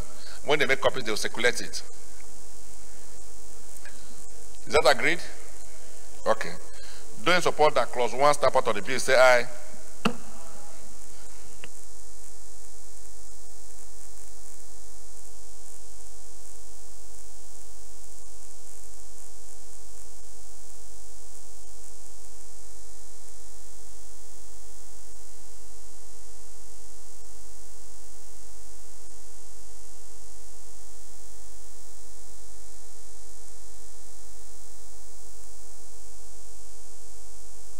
Distinguished colleagues, those in support that clause 1 step out of the bill, say aye. Those against, say nay. The ayes have it. Clause 2. Those in support that clause 2 step out of the bill, say aye. Those against, say nay. The ayes have it. Clause 3, page 2. Those in support that clause 2 step out of the bill, say aye. Those against, say nay. The ayes have it. Clause 4. Those in support that clause 4 stamp out of the bill, say aye. Those against, say nay. The ayes have it. Clause 5. Those in support that clause 5 stamp out of the bill, say aye. Those against, say nay. The ayes have it. Clause 6. Those in support that clause 6 stamp out of the bill, say aye. Those against, say nay. The ayes have it. Clause 7. Those in support that clause 7 stamp out of the bill, say aye. Those against, say nay. The ayes have it. Clause 8. Chairman, you can now make the amendment. The amendment reads, the Commission shall, not later than 150 days. It should be shall, not fall. Section 31. 31, middle line, the first, the S is missing. Yes. And then again, okay, maybe get to the next one. Secretary, please take note. Those support that clause 8, stamp out of the bill, say aye. Those against, say nay. The ayes have it. Clause 9. Yes. So also clause 31, clause 9, section 31(7), the middle row should be deleted completely. The one, number 7 should be deleted. So, and then the principal act should be retained. Yes. So you take note. Okay. Those in support of clause 9 as amended, say aye. Eh? Yes. So it's retained as in the principal act. Okay. Secretary, please take note.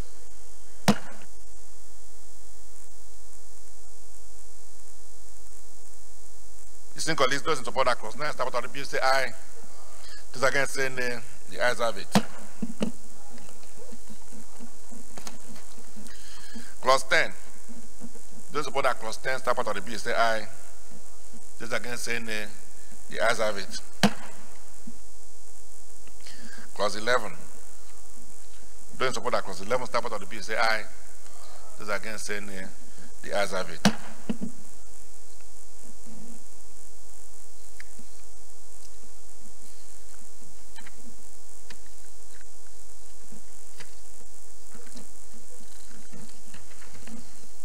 Clause 12,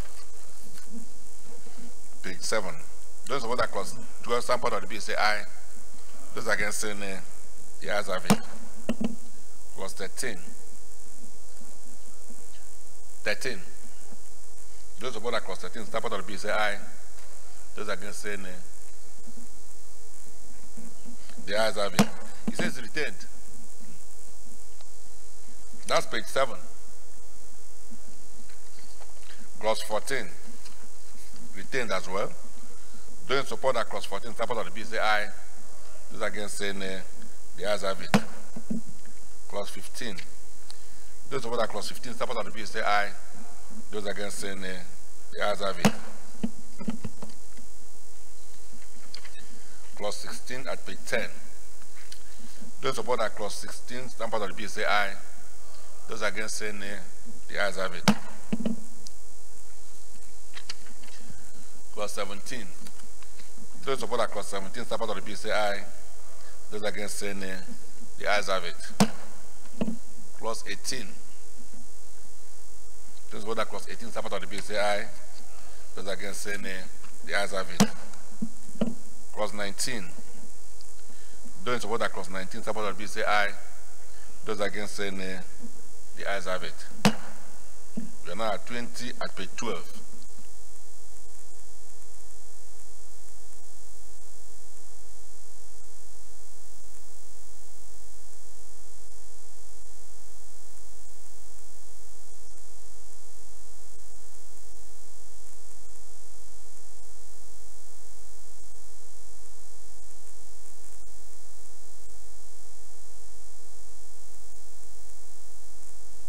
Clause 20. Those in support of clause 20 stand part of the bill say aye. Those against say nay. The ayes have it. Clause 21. Those in support of clause 21 stand part of the bill say aye. Yes, Senator Binta. Provision. Binta Masigarba Adamanov. So if you looked at clause 18, the new provision 3, say where a smart card reader deployed for accreditations of voters fail to functions in any unit and a fresh card reader is not deployed, the election is in that unit shall be cancelled and another election shall be scheduled within 24 hours. So we need to look at some porous areas, difficult terrain. That 24 hours for you to deploy another card reader on that might be a problem, sir. That riverine area, like there are some certain areas in my place are very porous. For you to, so 2 days. What he's saying is that if you schedule for the next day, now remember the next day there will be no election. So it just has freed a number of card readers. So you can get card readers just in the next unit. So it's easy to deal with. But during the election, it is difficult for you to go and get extra one. So if it is difficult or impossible to get, say it's okay, you come within 24 hours and repeat it. Because by then you know that there will be so many of them remaining. Yeah, they can do it. Thank you.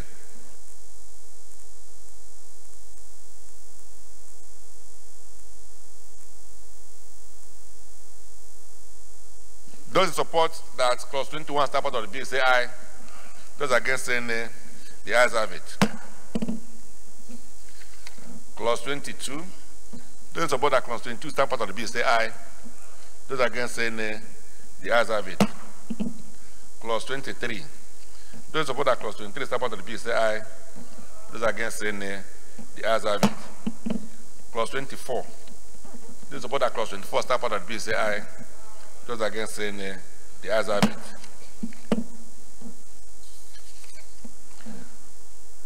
Clause 25. Those support that clause 25 stand part of the bill say aye. Those against say nay. The ayes have it. Clause 26. Those support that clause 26 stand part of the bill say aye. Those against say nay. The ayes have it. Clause 27. Those support that clause 27 stand part of the bill say aye. Those against say nay. The ayes have it. Clause 28. Those support that clause 28 stand part of the bill say aye. Those against say nay. The ayes have it. Now, let us say that 28, we have 28A and 28B. So the one that's circulated should be 28B because we are looking at section 87. So, it said? The one that was missing is section 87, but the Secretariat is correcting it. Okay, good. So the clause 28 will be, we have 28A and B. So the one there now is 28A. The one you are circulating now 28B. So those in support that 28A stand part of the bill say aye. Those against saying nay, the ayes have it. 28B, which is the one that has to do with nomination, which is indeed circulated now. Those in support that 28B, which is section 87, the amendment to section 87, stand part of the bill say aye. Those against saying nay, the ayes have it.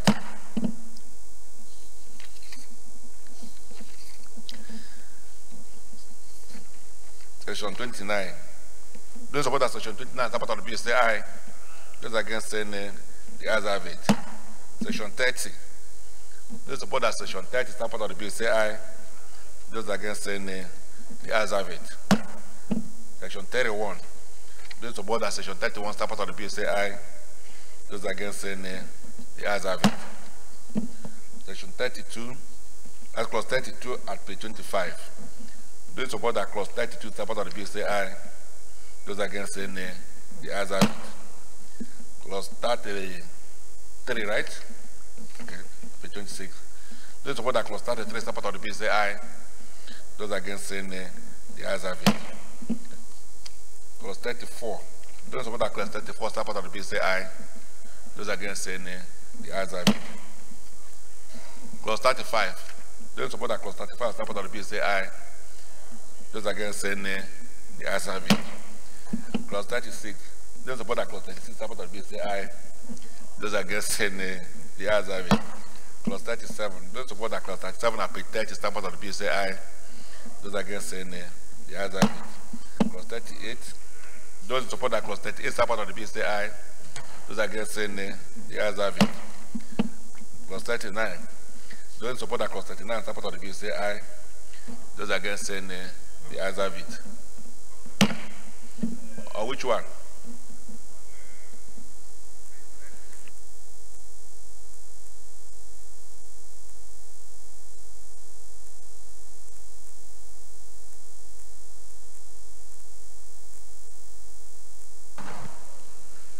Page 32, the retained column. Candidate means a person who has secured the nomination of a political party or independent candidate to contest an election for an elective office. Independent candidate. Is that in the Constitution?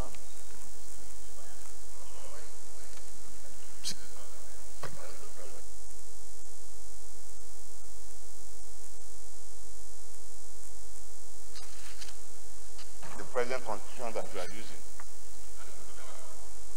And so, well, I think he did that in anticipation of the constitutional amendment, where we are trying to introduce the issue of independent candidates. But unfortunately now, I think the president had not signed that aspect. So I think we just referred it to the secretary to do the necessary correction. Okay. So secretary, take note. Those in support as clause 39 stand part of the bill say aye. Those against say nay. The ayes have it.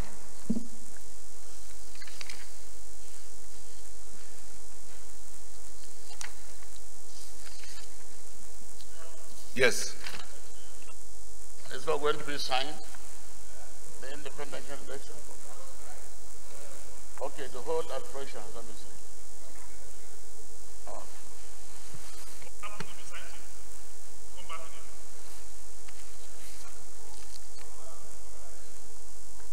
Distinguished colleagues, those in support of clause 40 stand part of the bill say aye. Those against say nay. The ayes have it. Clause 41. Those in support of clause 41 stand part of the bill say aye. Those against say nay. The ayes have it. Clause 42. Those in support of clause 42, which is the short time to stand part of the bill say aye. Those against say nay. The ayes have it. First explanatory memorandum, clause 43. Those in support of clause 43 stand part of the bill say aye. Those against say nay. The ayes have it. Long title.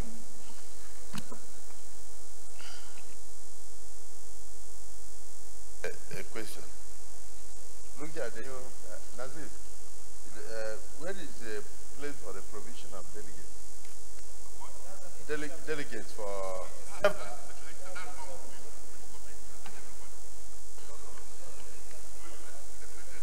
They circulated it. It's 87.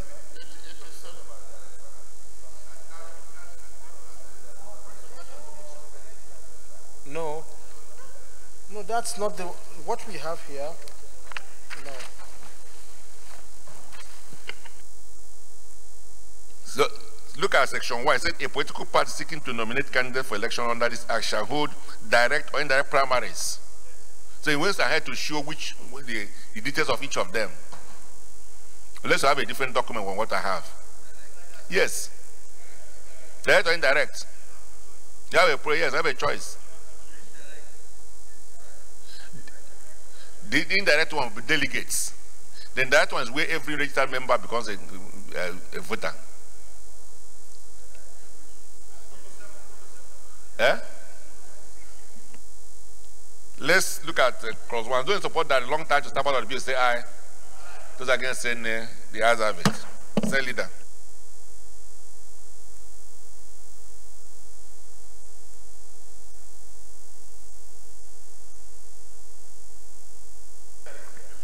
Mr. Chairman, distinguished colleagues, I move that the President report progress.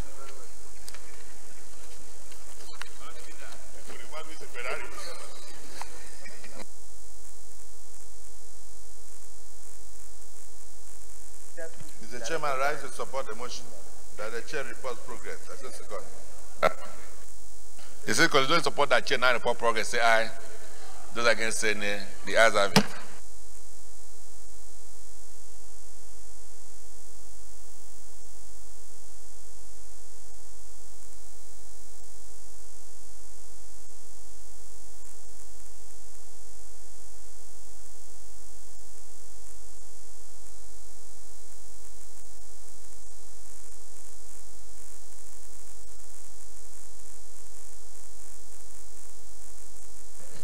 Distinguished colleagues, the Senate in the Committee of the Whole considered the report of the Committee on INEC on the INEC Act number 6, 2010 Amendment Bill 2018 and approved as follows.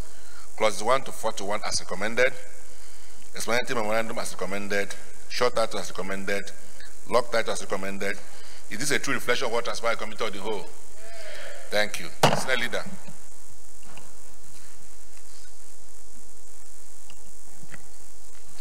Mr. President, distinguished colleagues, the third order of the day is the presentation and consideration.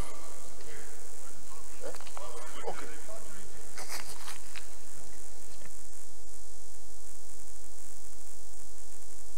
That will be read the third time. Mighty Leader, this is the acting leader of the Senate, so. Mr. President, I rise to second the motion heavily moved by the Senate leader that the electoral bill SB 231 and 234 be read for the third time. I so second. All right, thank you. Distinguished colleagues, those in support of the motion that this bill be read the third time say aye. Those against say nay. The ayes have it. Clerk of Senate. Mr. President, distinguished senators, a bill for an act to amend the Independent National Electoral Commission Act number 6, 2010, and for other related matters connected thereto, 2018, third reading. Very distinguished colleagues, a bill for an act to amend the provisions of the Independent National Electoral Commissions Act number 6 of 2010, and for other related matters, connected thereto, 2018, third reading taken and passed. Well, I would like to thank all of us for this milestone. As a parliament, we are committed to deepening our democracy. I will continue to enhance the credibility of electoral processes. So we believe that this has put us on an irreversible position as we approach 2019 election. And I believe that the Independent Electoral Commission will find this amendment useful, and for the practitioners and those who participate at the election, including voters, I believe that we've learned from some of the experience of the past, and this amendment will enhance the value and quality of the 2019 election. So we hope and believe that within a short period, the President will find it necessary to sign this bill into law. We've sent a similar bill to the President, and there were some contentious issues which we have now removed to ensure that we save the other provisions which are also germane for as we approach 2019 election. So having said this, I want to thank everybody for their commitment and the sense of sacrifice for our nation and for our democracy and for electoral processes. So thank you for the sacrifice made to ensure that this bill gets through today and be passed into law. So thank you so much.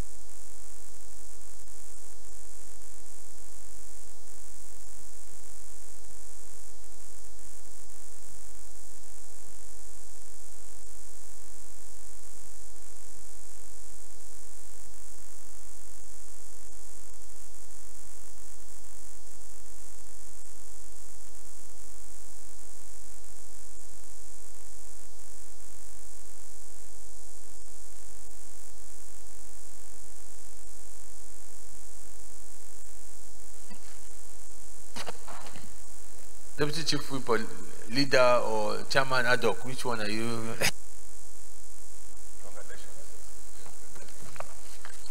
Leader. Mr. President, distinguished colleagues, the third order of the day is the presentation and consideration of the report of the interim report of the Hardcore Committee on Promissory Note Program and bond issuers to the inherited local debt and contractual obligations. Mr. President, you may wish to invite Senator Francis Alimikena to move the motion for the presentation and consideration of the report. Carry on. Yeah, okay. Manager Leader second, and let me call him. Mr. President, I rise to second the motion that the Senate Leader should carry on with the report. I so second. Distinguished colleagues, those in favor that we do receive and consider the interim report of the ad hoc committee on promissory notes and program on the promissory note program and the budget issuance to settle inherited local debts and contractual obligations, say aye. Those against say nay. The ayes have it. Senator Francis Alimekena, come and lead the report.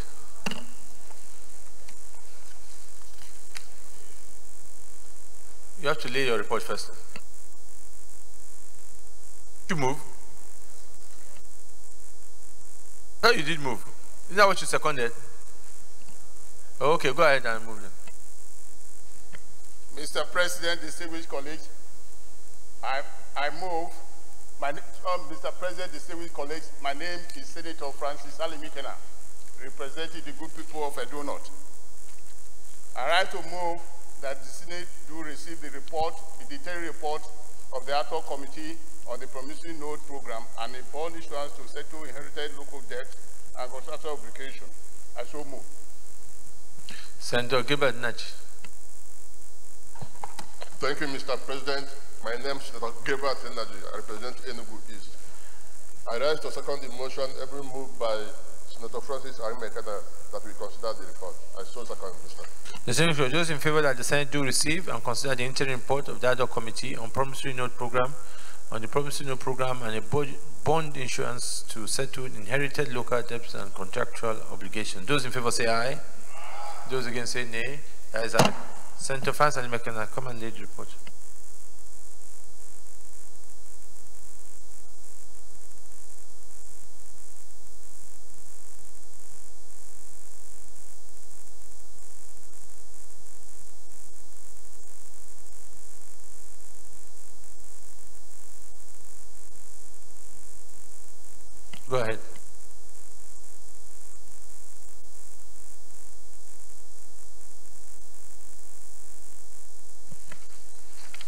Mr. President, distinguished colleagues,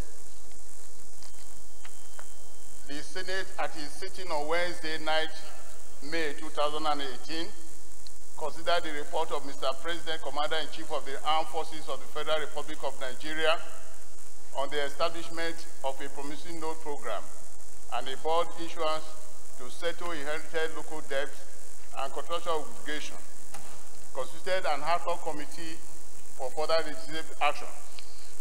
Members of the committee are on page 2 of your paper. Committee action. The ad hoc committee met and resolved to hold interactive session with the identified ministries, department and agency, MDA, and other stakeholders relevant to its assignment. The interactive session was conducted on Tuesday, 15th May 2018. The Honorable Minister of Finance, Head of Civil Service of the Federation, Accountant General of the Federation, Director General, Debt Management Office, Executive Secretary, Petrol Products Pricing and Regulating Agency, PPPRA, made submissions through presentation on the significance of the program. The ad hoc committee also had an interactive session with the representatives of state government with outstanding claims and liabilities for execution of federal highways on behalf of federal government on 4th June 2018 to ascertain and have a factual evidence of all claims and liabilities. Findings. After exhaustive deliberations on the presentations and submission by the relevant stakeholders, the ad hoc committee findings are as follows: that the promissory note and bond issuance is meant to clear unpaid debt in various sectors of the economy. The total public debt of the country as at 31st December 2017 was 21,725 trillion, 21,725 and 70.999 billion US dollars. C. Settlement of these obligations will significantly enhance liquidity in critical sectors of the economy. D. Section 41A of the Federal Responsibility Act, FRA 2007, provides that government at all levels shall only borrow for capital expenditures and human development, provided that the such borrowings shall be on concessional terms with low interest rates with reasonable long amortization period subject to the approval of the appropriate legislative body where necessary. E. Unpaid obligations to pensioners, PECOM, PTAD, military pension, unpaid salary and third-party deduction, HIF, corporate union payee, staff claims from the Office of Head of Service of the Federation, and the Nigeria Airway claim constitute part of recurrent expenditure. Contractors and suppliers, debt, subsidy arrears, interest accrued from foreign exchange differentials, export expansions, grant scheme debt, refund to state government for projects that are taken on behalf of the federal government, major contractors, debt, DISCO and GENCO, debt, and judgment debt constitute part of capital expenditure. The total amount needed to settle liabilities and obligations submitted by the executive that are capital in nature is in the sum of 1.957 trillion. The total amount needed to settle obligations and liabilities submitted by the executive that are recurrent in nature is in the sum of 741 billion. 25 states government had an outstanding claims and liability for executive federal highways on behalf of the federal government. The total outstanding claims and liability for states government for projects executed on behalf of the federal government stands in the sum of 584 billion 983 966 973.8 billion as submitted by the Ministry of Finance. Some state government claim to have more outstanding debt than what was submitted by the Ministry of Finance. This is evident from the document presented by the states during interactive session. And Section 412 of the Federal Responsibility Act 2006 has to be amended before recorded expenditure can be financed through borrowing. recommendation. It is important to approve the obligation in order to stimulate the economy. However, to avoid inflation, all the obligations cannot be approved at once. In view of the above, after due consideration of the submissions made, the Senate do approve the issuance of promissory note program and bond issuers to settle outstanding claims and liability to state government for executive federal highway project on behalf of the federal government in the sum of 396,009,751,944.23. Details of state-by-state refund are as follows.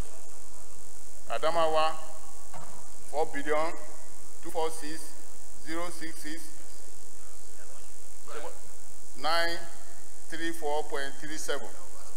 Kwara, 11,254,122,239.21.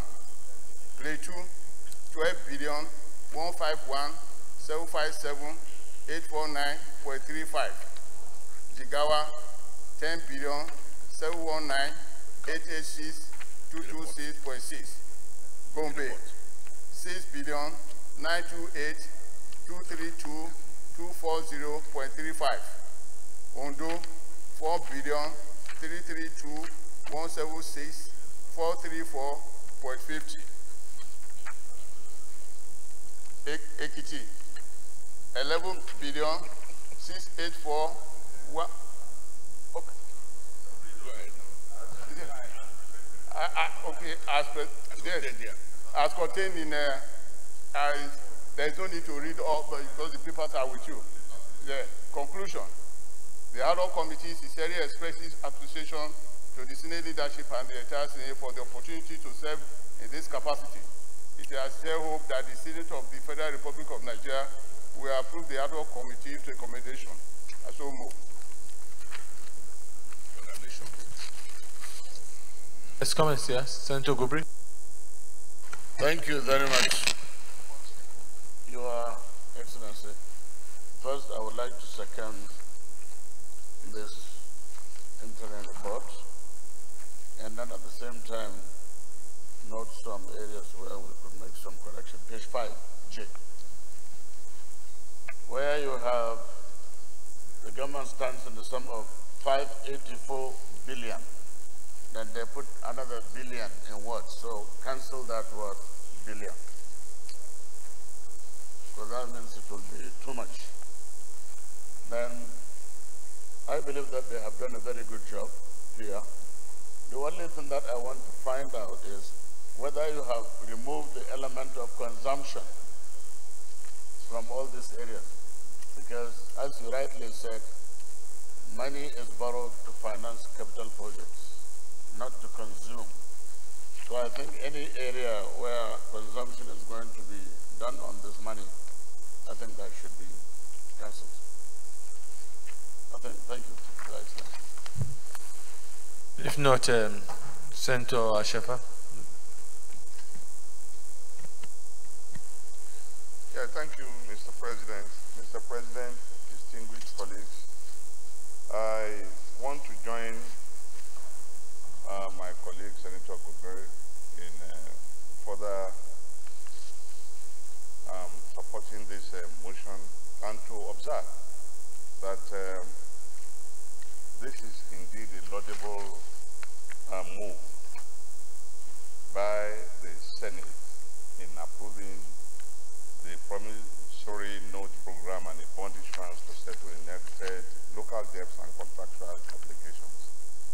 It is the right move in the right direction in the sense that this kind of cooperation and collaboration between the legislative arm and the executive arm should be encouraged. And I'm sure with the passage of this motion today, the executive will see the need to ensure that the relationship between both arms is improved upon. Thank you very much. Senator, just to confirm, these are the states that came before you, is it? What happened?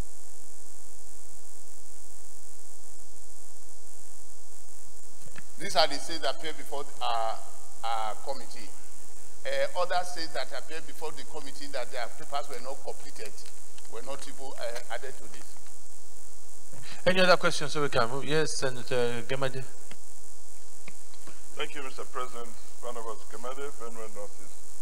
Mine is first a commendation of this ad hoc committee for a thorough job, and also their recommendation on one of the most important areas, which is the refund of expenditure by state governments in development projects of the federal government.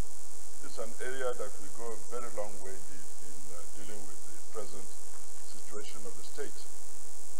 And the fact that, like F, debt to contractors and suppliers, this is an area that is shrouded in a lot of ambiguities and some of very questionable expenditures, you know, around subsidy areas, around export expansion grants, the scheme debts, and the likes of those. Things which do not appear before National Assembly for appropriation, but are expenditures that are incurred in very obscure corners of the government. We know that there's a lot of problem with these debts, and I hope that at appropriate time for our oversight responsibilities, those debts will also be scrutinized before they are recommended for any form of attention by this method of payment. I thank you, Mr. President. Yes, Senator Joker.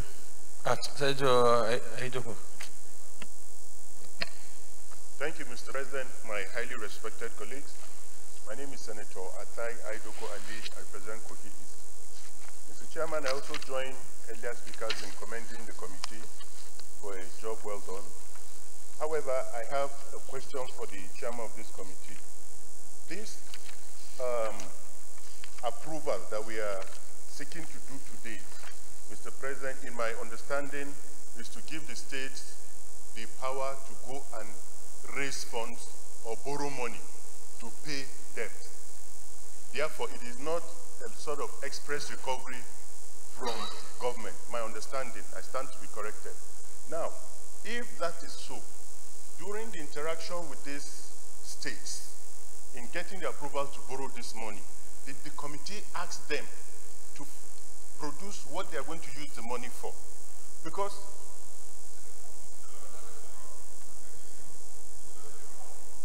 it's a refund. Basically what has happened that in the past, state governments had gone ahead to go and carry out federal government roads on the understanding that federal government will refund them. And over the years, there have been empty promises until this government now came together to now suggest a way out of this in raising promissory notes. Money to go and put the states into further debt. That they use to the states. Federal government.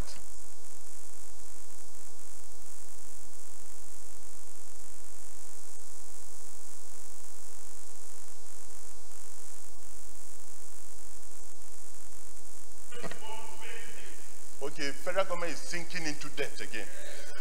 Okay.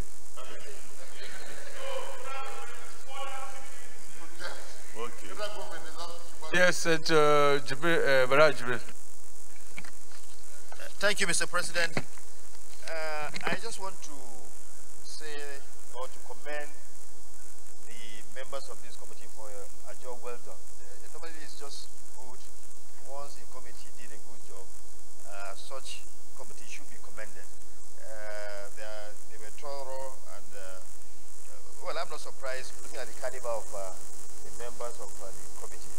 They did a good job. So I just want to commend them and urge the Senate to pass the report without any further debate. I so submit. Yes, Shilson. Thank you, Mr. President. Well, my emphasis as you round up on this presentation is the need for a caution on our side as a country. Our national debt is rising to $70.9 billion US. And I think it is high time we do everything possible to seek for other ways of raising revenues and addressing our issues. And secondly, as a member, what should also be, what we have observed and need to be emphasized is that there is no clear coordination between the states and the federal government in terms of reaching to a conclusion on the amount of money that is needed. In some states, the money that was allocated to them is far less than what they have spent, and in some states, the approval they got from the Federal Ministry of Works was not definitive in terms of go and do the job we are going to pay. So some of them simply relied on acknowledgement of their request, and then they go about constructing roads or rehabilitating them and then come back for refund. So I think the emphasis should be, in order to curtail the occurrence of things like this in the future, there's a need to have a standing unit between the states and the federal government, so that whatever project a state is about to embark upon, it must get a definitive permission with also the cost implication of what they are going to do. Not simply writing to the Minister of Works and Housing and telling them that we are going to rehabilitate or reconstruct a road, and then you simply go and spend 100 billion and they come back for refund.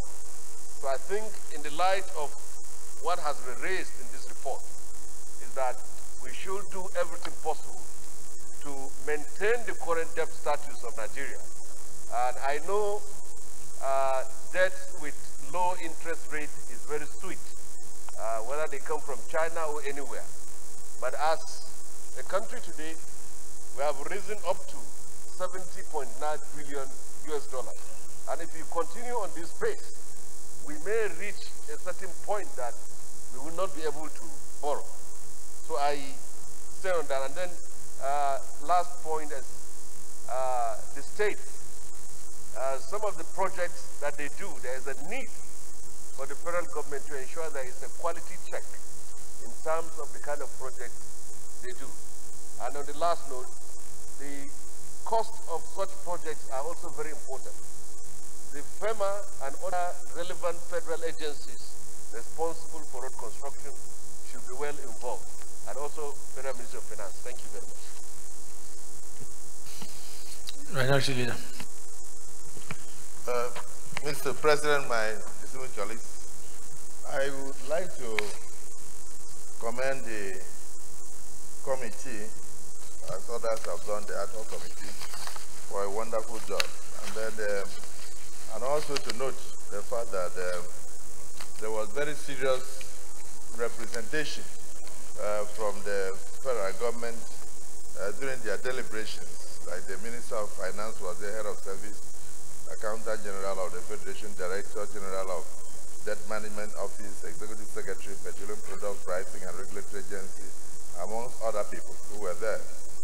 And to say that, yes, indeed, that this is a novel idea, and it's the first time that this is actually happening.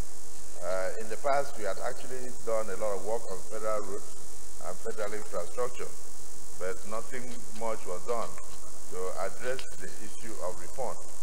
And for the benefit of doubt of some of my colleagues, they need to know that some of these jobs were actually awarded by the federal government, but were paid for by the state. And there was the total collaboration between the directors of the various highways and the state government before the jobs were awarded. And of course, due process was followed, and some of them, like in my state when I was in office, major contractors like Beja and others were the ones who handled the jobs and the bridges that were done on behalf of the federal government. I'm happy that a lot of novel ideas are coming up, and this is a step in the right direction. So I'd like to commend the President who authorized this, and also the Senate for a wonderful job. Be that as it may, sir, going forward, and I don't know whether it will be necessary for us to look again at the issue of better control of certain things such as federal highway. We may be thinking of federal roads. Some of them are in terrible conditions for over 39 years. Some have never been touched, but they are designated federal highways. And if the states do not have the capacity and the capability, or they don't have the law to do so, the result of that is that the people continue to suffer. And I think that if in future we tinker with the law and release that aspect as part of the devolution of authority to the states and local governments for the states to handle, most states can actually get investors to invest in some of these roads and probably just do toll gates and recover their monies over time. Because it could come in as part of the campaign promises. It's now becoming increasingly impossible with the indebtedness of the federal government for the federal government to actually address most of the federal roads that we have across Nigeria. I don't know whether there's something we can do in this direction, but on the whole, I think this is a commendable effort, and I think we must encourage it and thank the committee for a wonderful job.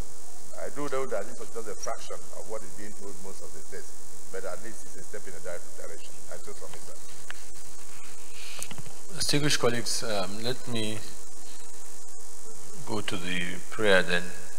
Those in favor that we approve the recommendation, say aye. Those against, say nay. The ayes have it. Let me join others in commending the committee for the interim report on the refund to states. I think this is a step in the right direction.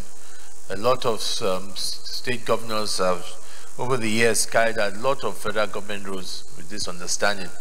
Unfortunately, over the years, they've just been empty promises, and I think must commend the government for finding a way to meet this promise. And secondly, as raised by one of our colleagues, it's important that the process and the procedures by which there's clear understanding on what roads qualify for such refunds and how the process is carried out is clearly stated out, so that going forward, state governments and both the Ministry of Works know clearly what are those terms of engagement. I see that in this case, the committee has depended largely on the reports from the Ministry of Works and the Ministry of Finance. But as raised also by, I think it was Senator Gamede, there are three areas: issues of exports, grants, contractor debt, and I think the committee will have to do a very thorough job to ensure that some of those requests are actually real. Because some of them, I'm told, are over many years, so we need to be sure that they're not just paper entries, but they're real commitments. So I want the committee to look into that to see whether whatever need, and I don't think that we should rush you, but you must do a thorough job and be sure that any of those companies truly are owed those sums. So there will be more work to be done in those areas. So once again, let me commend the committee for your job well done.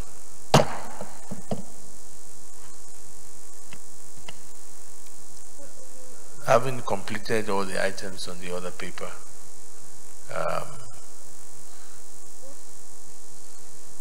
I will adjourn the plenary to 3:30 for us to come back and take votes and proceedings. 3:30. So plenary, Senate adjourned to 3:30.